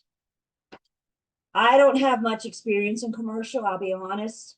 But I will say, back in my admin days, for a while, short period of time, I got to be like the interim commercial admin.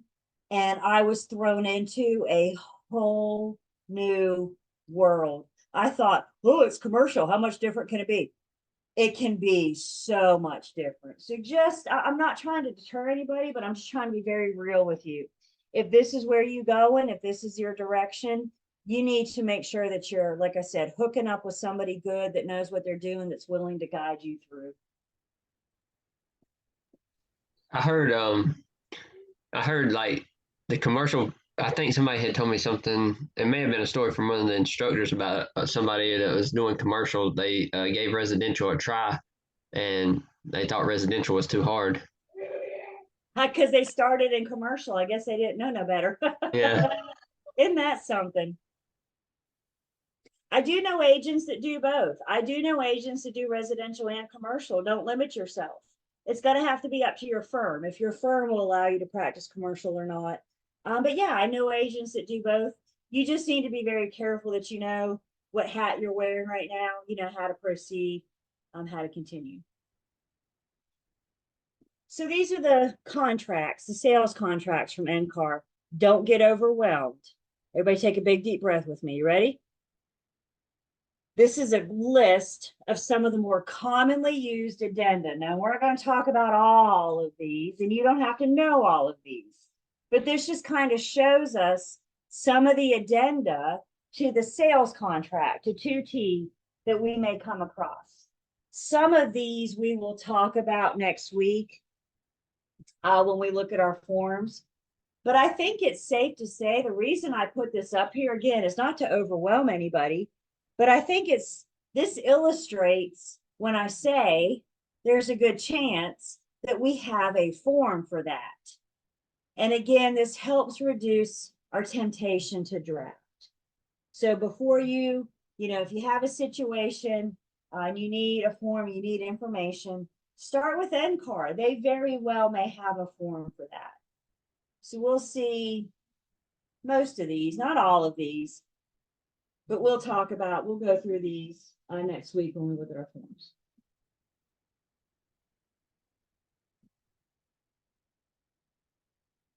Those guidelines that I mentioned provided to us for 2T, 12T, and 800T. The guidelines give us some general instructions for completing the forms. So when we look at those guidelines, it kind of gives us an idea of how NCAR wants us to complete their forms. One general instruction we get tells us to type if at all possible.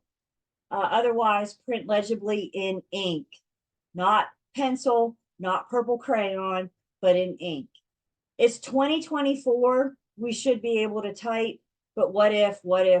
So if it comes down to it and you're in an emergency situation and your internet's down and you need to write an offer up, well, first off, you have to have a pre-printed copy already printed out in front of you, right?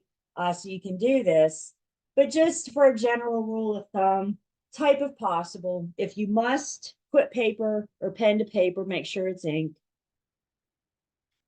When we're completing the offer to purchase and contract, we're never going to leave a blank. We're going to fill in all of the blank spaces. If you have a blank that's not applicable to this transaction, then we're going to say NA for not applicable. If it's a blank asking for a dollar amount and that dollar amount isn't part of that transaction, put in 0. Never leave a blank, and there's 2 reasons why. Number 1, I don't want the other side to think that I accidentally forgot to put something in there. I don't want them to think, did she mean to fill something in this blank? So by me putting 0 or NA, I've let them know that I've acknowledged that blank. The second reason we're not going to leave a blank, I don't want the other side to try to slip something in without me knowing it. So by acknowledging every single blank, either with a 0 or an NA, we've done that. We've identified each blank per this situation. I think we've already talked about this. Be precise. Our realtor jargon, our verbiage, doesn't belong in the contract that is legally binding the buyer and the seller. No abbreviations. We love our acronyms. You're not going to put ARPOs in there, for example. If you have to spell it out, you're going to spell it out. Make sure we have clear language.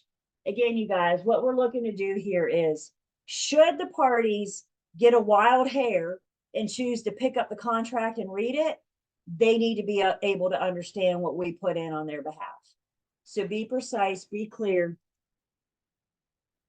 Any change, addition, or deletion has got to be acknowledged. Maybe we initial and date it by all parties on the actual contract. Maybe we use an amendment, for example. We're still waiting on the law to catch up with technology in many cases with our sales contract world.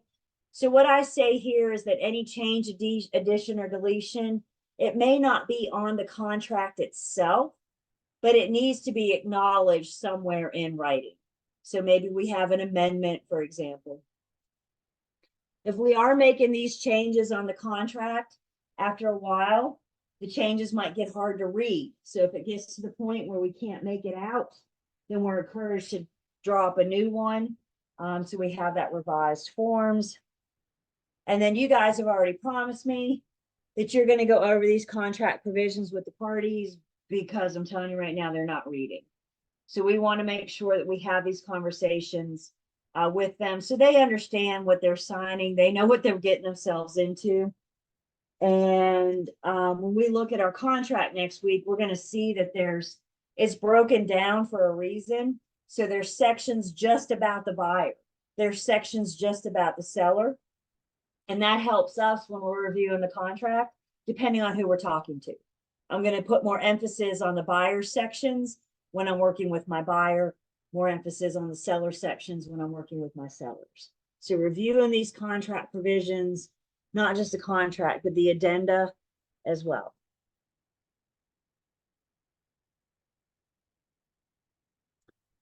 The commission also offers us some persistent problems, some persistent concerns that they've seen at the commission, and they're asking us to stop it. I'm asking you guys to don't start it. Let's not get into these bad habits to begin with. So what are some of these persistent problems? One persistent problem that they've seen, apparently, in the name of the seller, instead of putting the seller's name, we're putting owner of record. Stop it. Don't start it.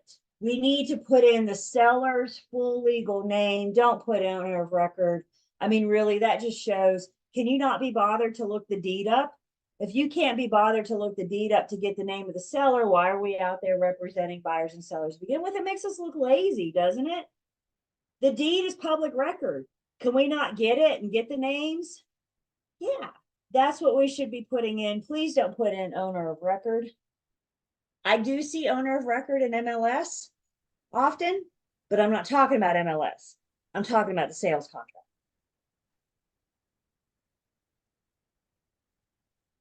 Another persistent problem. Fixtures are meant to convey. Personal property is meant to go. If they're going to do the opposite of their intent, then we put them in the contract.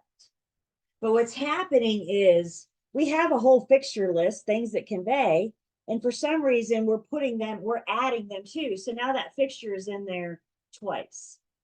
We only put them in if the fixture is going to go or the personal property is going to stay, right?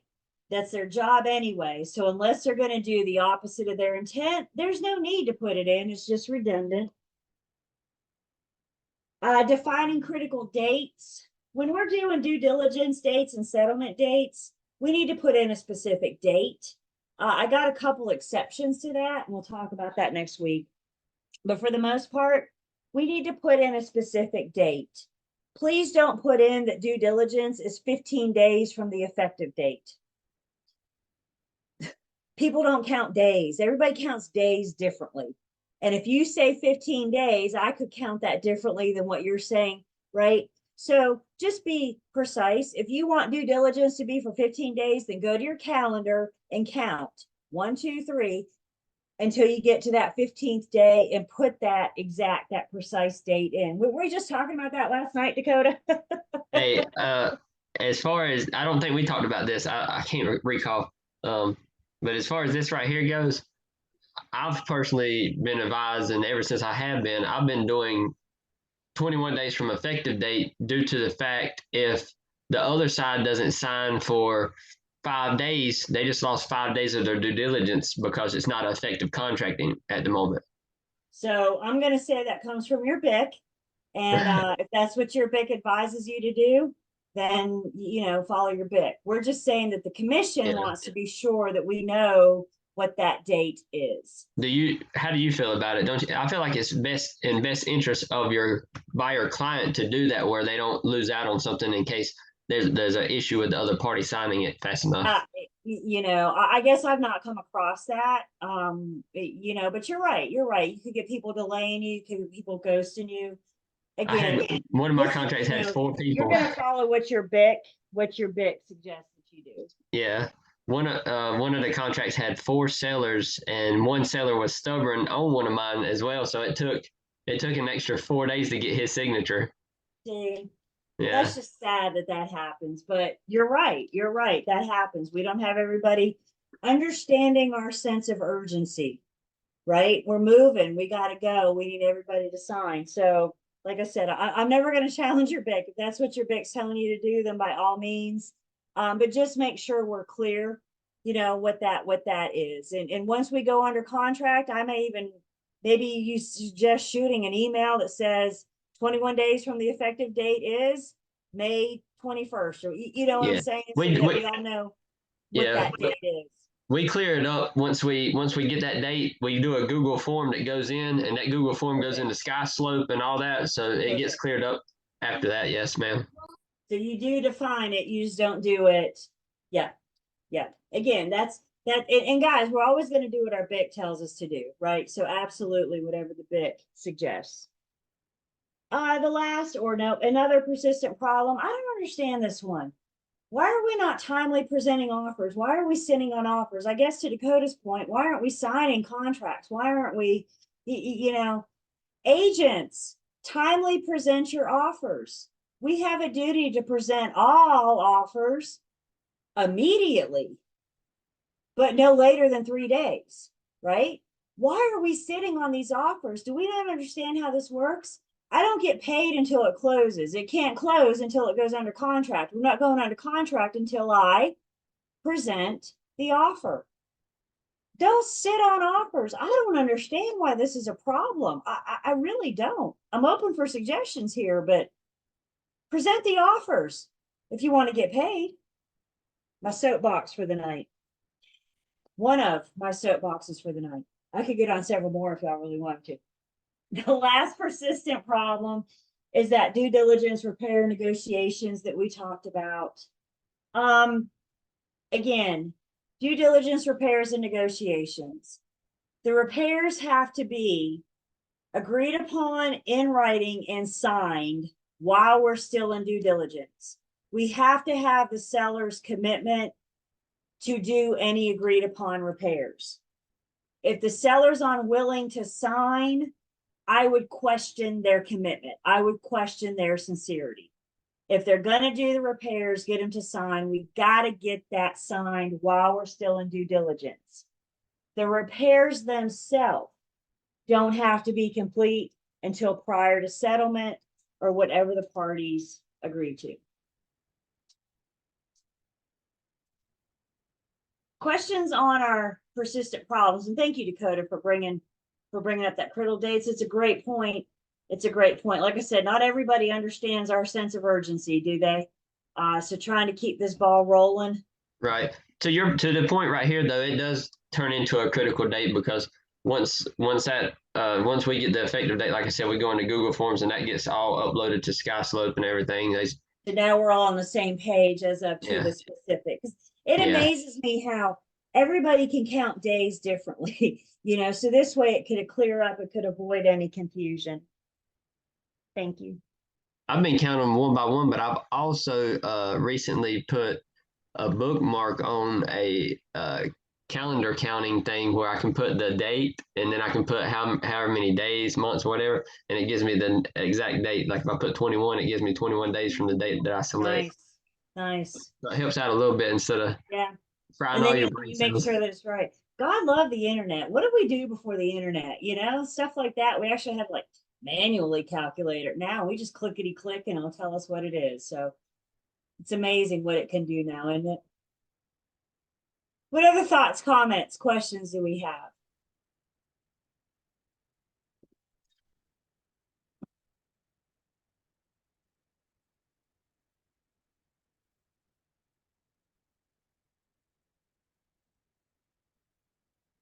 All right. Where are we? We are up next. We're going to look at that line. Well, we're not going to do this tonight. I really don't want to get this started tonight. I got some other tricks up my sleeve. Where we're going to start on Monday. Don't forget, next week's schedule's a little bit different.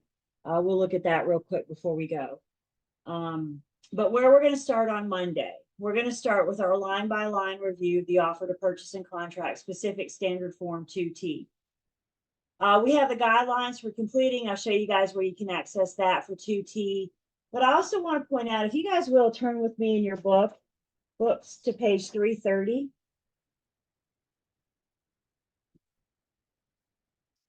330 through 355 are the provisions of the offer to purchase and contract. We're not going to refer to these much in class. I just show you that they're there so you have that as a resource. So you have that as somewhere to turn to if you find yourself stuck in completing the offer to purchase and contract. So the manual, again, kind of answers the question, what would the real estate commission say about this? And it walks through some of the provisions. We're going to talk about all this. We're going to see this on Monday. And we'll go through this. But again, I'm just letting you know that it's here as a resource so you can use it as a reference. Speaking of next week, real quick before I go, next week's schedule, or before we look at something else, before we go, next week's schedule is a little bit different. So everybody, please give me some thumbs ups that we know that next week we're together Monday, Tuesday, and Thursday. Please, please, please come with me on Monday. If you miss Monday, you've missed too much time. So we had to switch it up. I'll be honest, Wednesday is my husband's birthday, so I can't teach Wednesday night. I got to go celebrate my husband's birthday. That's fair, right? So we had to do the schedule next week of Monday, Tuesday, and Thursday. I love y'all, but I can't look at my husband and say, I can't celebrate your birthday because I'm teaching a class. I couldn't do that. So we had to switch the schedule up a little bit next week. So I'd be available to go celebrate my husband. So we'll do this Monday. And again, we'll start with the offer to purchase and contract. In the meantime, I still got a few more minutes. I got tricks up my sleeve. I just stopped sharing. And give me just 1 second. Because we do want to look at a couple other things. We want to do some review games.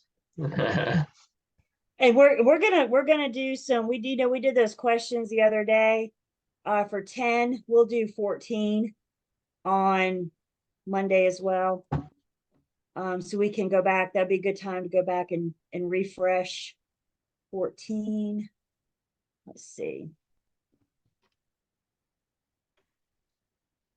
Additional provisions. Let's see. I'm just grabbing a couple for us to go ahead and talk about tonight. 3 in particular I had in mind. And that'll be 3 less forms we have to look at next week. Brace yourselves, y'all. Next week is the forms week. Forms aren't always the most exciting or fun thing that we do. But you know what? One of the biggest things that we do as real estate agents? Forms. So we got to make sure we know. So let me come back and get you guys. And actually, let me do this so I can show you where I got what I just got. Okay, where'd you guys go? There you are.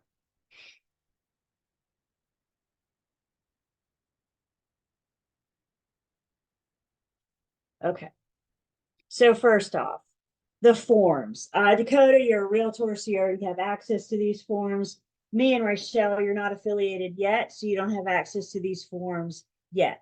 However, if you want to grab them, if you want to review them while we're still in post-licensing, you have them available to you now.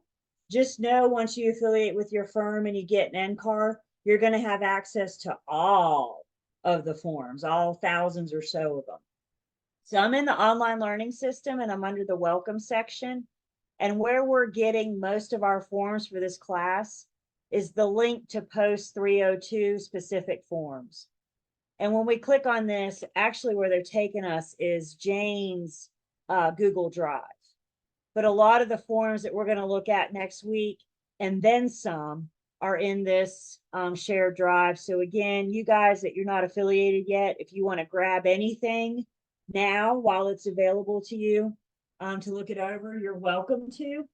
All you got to do once you hover over the form, you see a little download box there, your little download. So poke around if you wish and see what you may want to grab. The forms that I've selected that I'm going to use tonight. First one I want to talk about is the due diligence request and agreement. This is the form that we're going to use if the seller agrees to do any repairs. We got to get that in writing. And this is the form that we can use to negotiate those repairs and upon agreement, have the parties sign. So due diligence, and you can see it tells us at the top, whenever a form comes with guidelines to complete, it tells us. So if you're picking this form up and you're going, golly, I don't understand that something, go to NCAR and pull up the guidelines, Form 310G, for the guidelines to complete. So we're going to use this between the buyer and the seller, have entered into the offer to purchase and contract regarding the purchase and sale of following property. And we're going to put an address in. And then we have a whole bunch of lines. Based upon the buyer's due diligence, the buyer requests and the seller agrees to the following. And then we're going to list the repairs that the buyer wants done. I need you, buyer's agents, to be specific. Don't leave any guesswork up to the seller. If you say, fix the electrical, the seller changes a light bulb and says, the electrical has been fixed. Is that what you wanted them to do? I'm going to venture out and say, probably not. What is it specific about the electrical you want them to fix? We can provide our inspection reports. We can provide any documentation we have from the electrician, for example, that gives details of what it is that we're asking for. Oftentimes, what I see is the home inspection report's broken up into sections. So for example, section 1 might be about the roof, section 2 is about the plumbing, section 3 is about the electrical, section 4 is structural, for example. So it kind of takes the major components of the home and breaks it up into sections. And if you have electrical issues, and electrical is, I don't know, the 3rd section, you can say, from the attached home inspection report, we want the seller to address 3.2, 3.3, right, 3.4 through 3.6, right? Like we can spell out the different sections. And when we refer to the home inspection report, it says, this is what's wrong, and this is the recommended fix. This is the recommended thing to do to resolve it. The home inspection report is the property of the buyer. They're the ones that paid for it. Even though it's on the seller's home, sometimes sellers think that they're entitled to it because it's a report of their home, but they're not. It's the report of the buyer. So whether or not we release the home inspection report, we got to get permission from the buyer, which we will near the bottom of this form. I will also say that many home inspectors use a program now called HomeGauge that allows us to kind of go through and dissect the home inspection report. And if I don't want the seller, if we don't want the seller to see the home inspection report, the whole report, then we can just pull those 2 sections and say, here you go, and send the seller just what it is we're asking them to fix. Does that make sense? There's 2 schools of thought on the buyer releasing the home inspection report to the sellers. And we need to discuss with our buyers for them to make that informed decision. Some people will say the buyer may want to release the whole home inspection report to the seller so they can say, of everything on this report, I'm only asking you to fix these 2 things. The flip side of that, some buyers may say, if I hand the whole report over to the seller and then we terminate, I just bought the seller a home inspection. So we need to, again, put those options out there. Let the buyer know their options so they know what it is that they're agreeing to. In the event the parties have agreed to any adjustments in the condition of the property, such adjustments shall be completed prior to settlement in a good and workmanlike manner. Seller shall notify buyer upon completion of the above and provide buyer with documentation thereof. Buyer has the right to verify that the items have been completed in that good and workmanlike manner. So like we said, they may want to send the home inspector back out, or they may want to send the electrician back out to make sure that it's been fixed in that good and workmanlike manner. By the way, earlier we mentioned you may want to put verbiage in here like seller to provide paid in full invoices, that's where we would put this as well. So we could write that in, and that would require them to show that to make sure we don't have to worry about mechanics liens. Couple blue notes here. Has it been 10 years so far? I don't know. It's been a long time. The Forms Committee added blue notes and red warnings to many of our forms. We're going to see red warnings in the offer to purchase and contract. We're going to see blue notes. These are designed to draw our attention to something. They're not designed for us to gloss over them and say, oh, that's not important. So they're designed to draw our attention to them. Our first blue note says if the properties agree to a change in the purchase price, or the seller agrees to pay toward the buyer's expenses, then we are instructed to use the agreement to amend 4T, which we will look at in just a second. So it might be that negotiations for repairs become something that sounds like, in lieu of repairs, let me pay X amount towards your closing costs. In lieu of repairs, let's deduct from the purchase price. It might be that the seller wants to help out, but they just don't want to mess with the repairs. So instead of me fixing it, how about I just give you $3,000 and you can do what you want to after closing? Does that make sense? So if we're going to do anything in lieu of repairs, this is instructing us to see the agreement to amend the contract.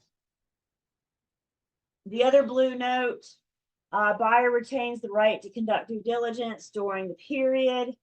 Buyer's advised to consult with buyer's lender requiring that any agreed upon amendment to the contract. So just a couple words of caution. Here's that release of inspection report. Buyer does or does not agree to release their inspection reports to the seller. And then the agreement of this contract shall be effective on the date that it's signed. And then you see I got a place, buyer signs on the left, sellers on the right.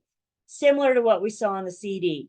Buyer on the left, seller on the right. All of our forms are designed this way. So we'll see that common theme over and over and over again.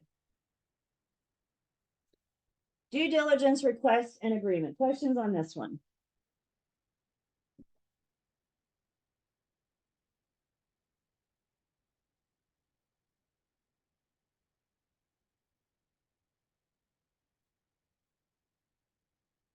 I sometimes think of this form, it doesn't call it as such, but I sometimes think of this as an amendment.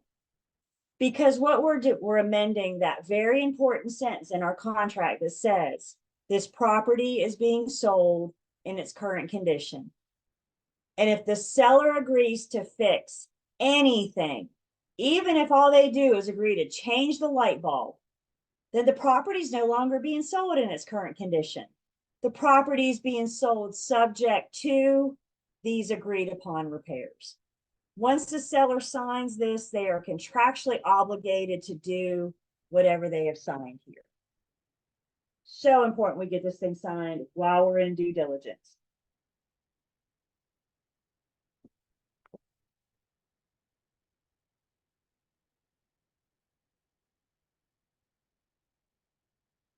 The other one, or another one I want to look at, is the agreement to amend, because it's mentioned here. So Form 4T. Real quick, remind me what an amendment is. What does an amendment do?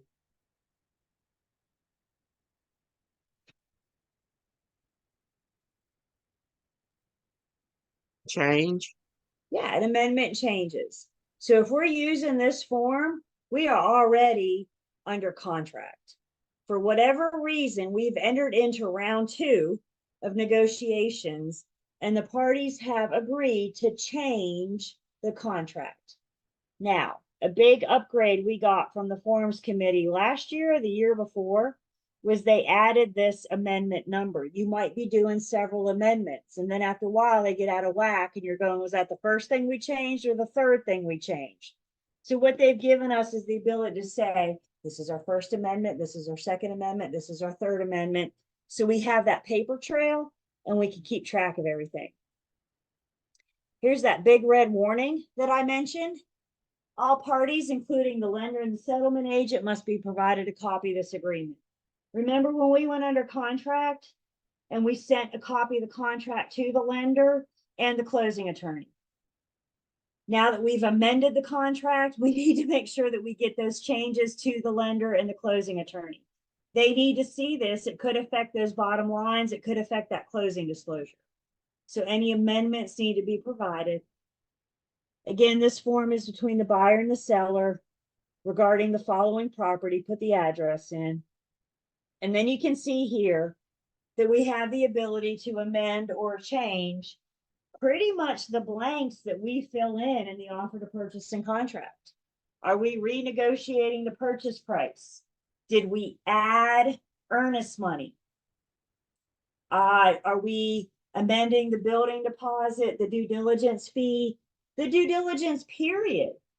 What if we see due diligence is getting close and we're not done inspecting or investigating? The buyer can always ask the seller for more time. Is the seller obligated to give them more time?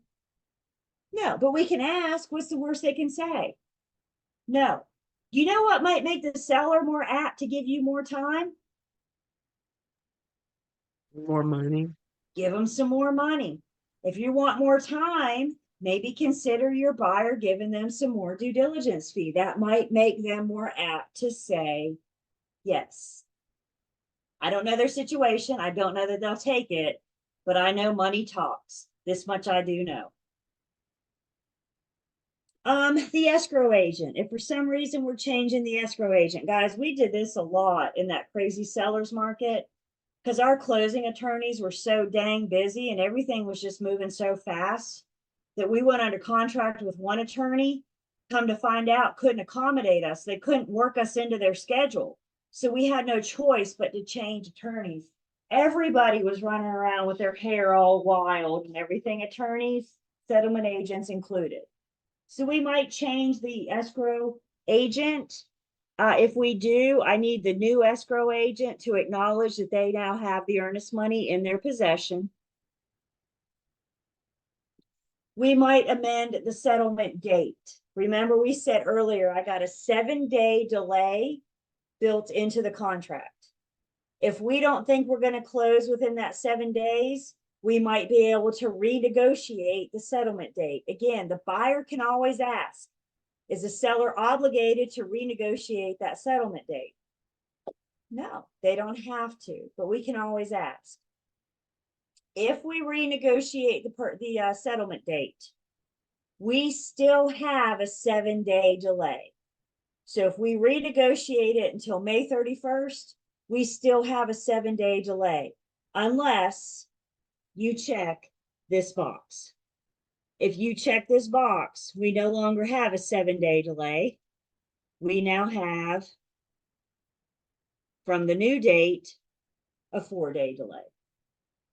If you don't check the box, you don't have that. Everybody with me? Don't check the box, 7-day delay. Check that box. You're only giving yourself a 4-day delay on the delayed settlement date. Closing expenses. Again, we may renegotiate round 2. I'm not willing to do any repairs. I just don't have the time, the money, or the energy, but I'll tell you what, I'll pay $3,000 towards your closing costs in lieu of repairs. If that's the kind of conversation we're going to have, and we have that ability to change this here.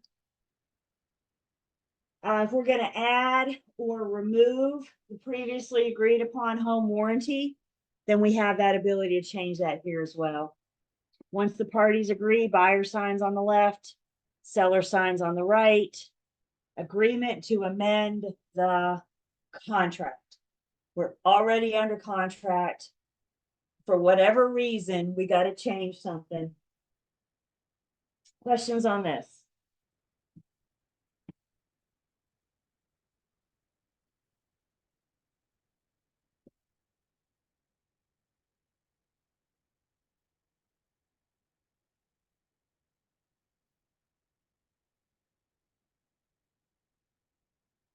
Last one I want to look at tonight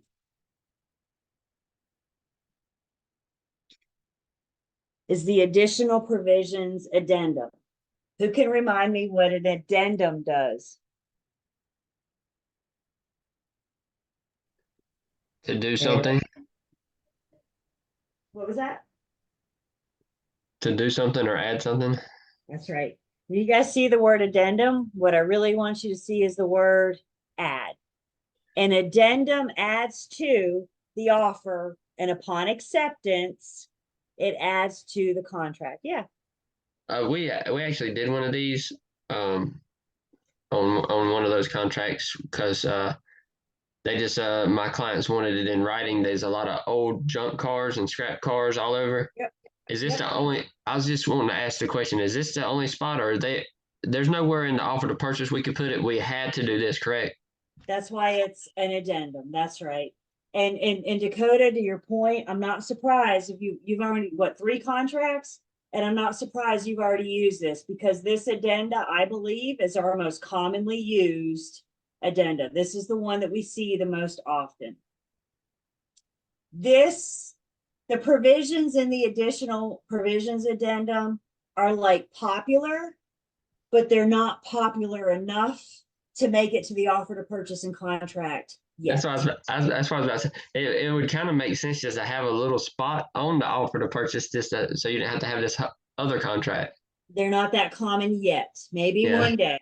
And that will add on to our 17-page offer to purchase and contract. So be careful what you ask for. We could be looking at a 19-page offer to purchase and contract. Oh, that's beautiful. That's beautiful. So with the additional provisions addendum, again, the property, the buyer, and the seller, check it out, y'all. All addenda tell us this addendum is attached to and made part of the offer to purchase and contract. So it tells us right here what its purpose is. What does it do? It adds to the contract. Our blue note instructs us on how to complete this form. All of the following that apply are marked with an X. If it doesn't apply, then we're going to put NA for not applicable. And what you can see here are some of those provisions. Some buyers want to put an expiration date on their offer. Some buyers don't want the sellers to wait for the weekend to see what kind of showings they get before they respond. Some buyers are like, I don't want you to wait. I want to know by Saturday at 5 o'clock if you're going to accept my offer or not. If so, they're going to put that expiration of offer. You'll note there's a time being of the essence, which means if we don't have acceptance by this drop dead date and time, game over, the offer has been terminated. If the property has a septic system on it for installation or modification, then we're going to use the additional provisions addendum. This addresses who's going to, how we're going to handle this. Like, for example,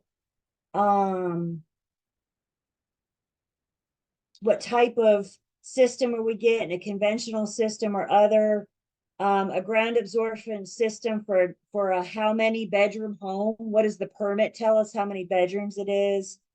Seller shall be responsible for clearing that portion of the property for the test no later than. So if your buyer knows they want this inspected, but there's I don't know, a bunch of potted plants on it or something, we can add this so the seller makes sure they have that portion of the property cleared so we can have the inspection happen.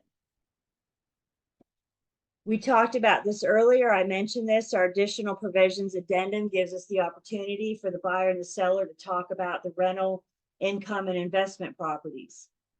Property shall be conveyed subject to an existing lease. Seller shall deliver to buyer on or before this date a true copy of completed leases, rental agreements, tenant notices, written statements, etc. Basically, what we're asking the seller to do, show me your books. If I'm going to acquire this tenant as the buyer, I have a right to know about this tenant. So release the reports, release the books, so I can look over them during my due diligence as part of my investigation. This also addresses the security deposit. Seller will or will not transfer to the buyers any pet fee or security deposit. Contact information of the property. Again, just information about the leased properties to help the buyer know what it is they're getting. Dakota, this is what you used, agreed upon repairs and or improvements. Remember, you guys, we are adding this to the offer. So if we're putting anything in this agreed upon repairs, we're asking the seller to do something, fix something, improve something at the time we're presenting the offer. We're not under contract yet. But Dakota's buyers knew that there was a bunch of trash and yard waste and a bunch of junk in the yard, it sounded like. And they wanted to be certain that when they bought this home, it wasn't there. So they asked for that stuff to be removed. The seller now has that to take into consideration when they're considering the offer. I used this once. I've used this several times, but I know one time I used it. There was my buyer's young couple, didn't have any kids, didn't plan on kids. We went to this house and practically the entire backyard was this nice playground equipment. Nice. I mean, like all three of us wanted to go play. It was incredible. My buyer said, this is a waste for us because we want to put our garden there. You know, this is can we ask the seller to remove it? And my response was, sure. We put it in here in the offer for the seller to take into consideration. Here's the deal. This doesn't negate the buyer doing their inspections and investigations once we're under contract during due diligence. This doesn't negate the buyer asking for repairs after they've done their inspection and investigation. This is just things when buyers look at you and say, I'm not going to buy this house unless this is fixed. That's when we're going to use this agreed upon repairs and or improvements.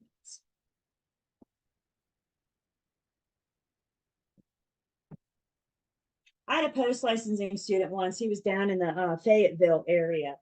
And evidently, you know, according to custom, apparently down in Fayetteville, enough sellers, when they go under contract, they stop mowing their yard. They stop doing yard work.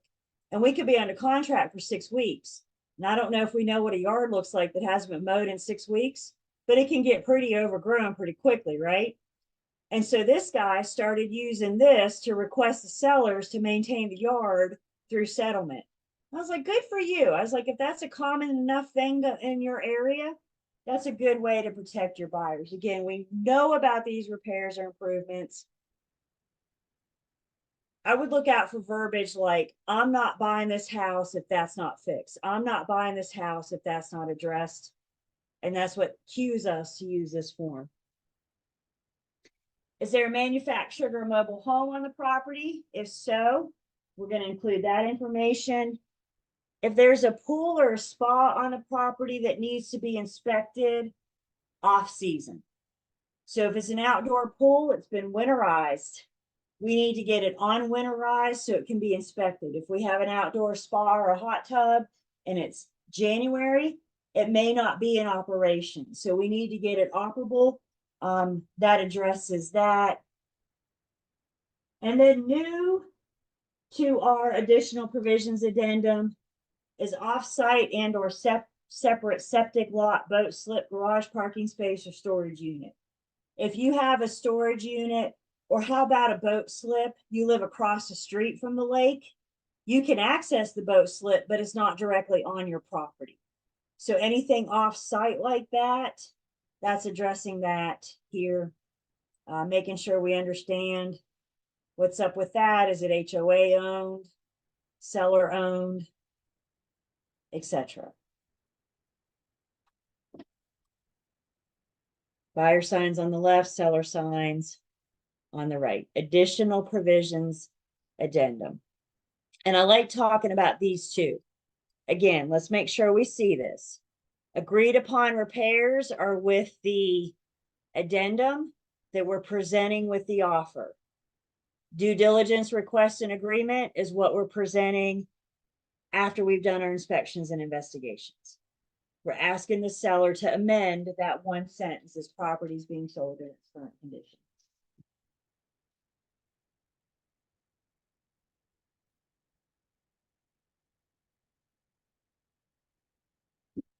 Questions?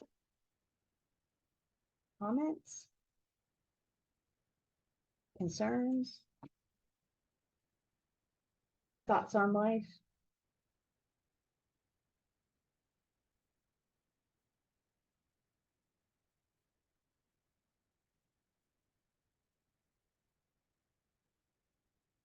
Right? I'm gonna call it for tonight. Don't forget, we're gonna meet again on Monday. Don't forget, on Thursday next week, we're doing closing or CD number 4. Don't forget, I'm here. If there's anything I can do this weekend, can I answer questions? Can I help? Just reach out. I may not get back to you immediately, but I promise you I'll get back to you. So just be patient with me. Otherwise, y'all have a good weekend. Dakota, don't forget, you got to sell something this weekend so you can tell us about it on Monday. Cool? There's your incentive right there. Y'all have a great weekend. We'll Have see a you great Monday. weekend. Thank you. Good night. Good night.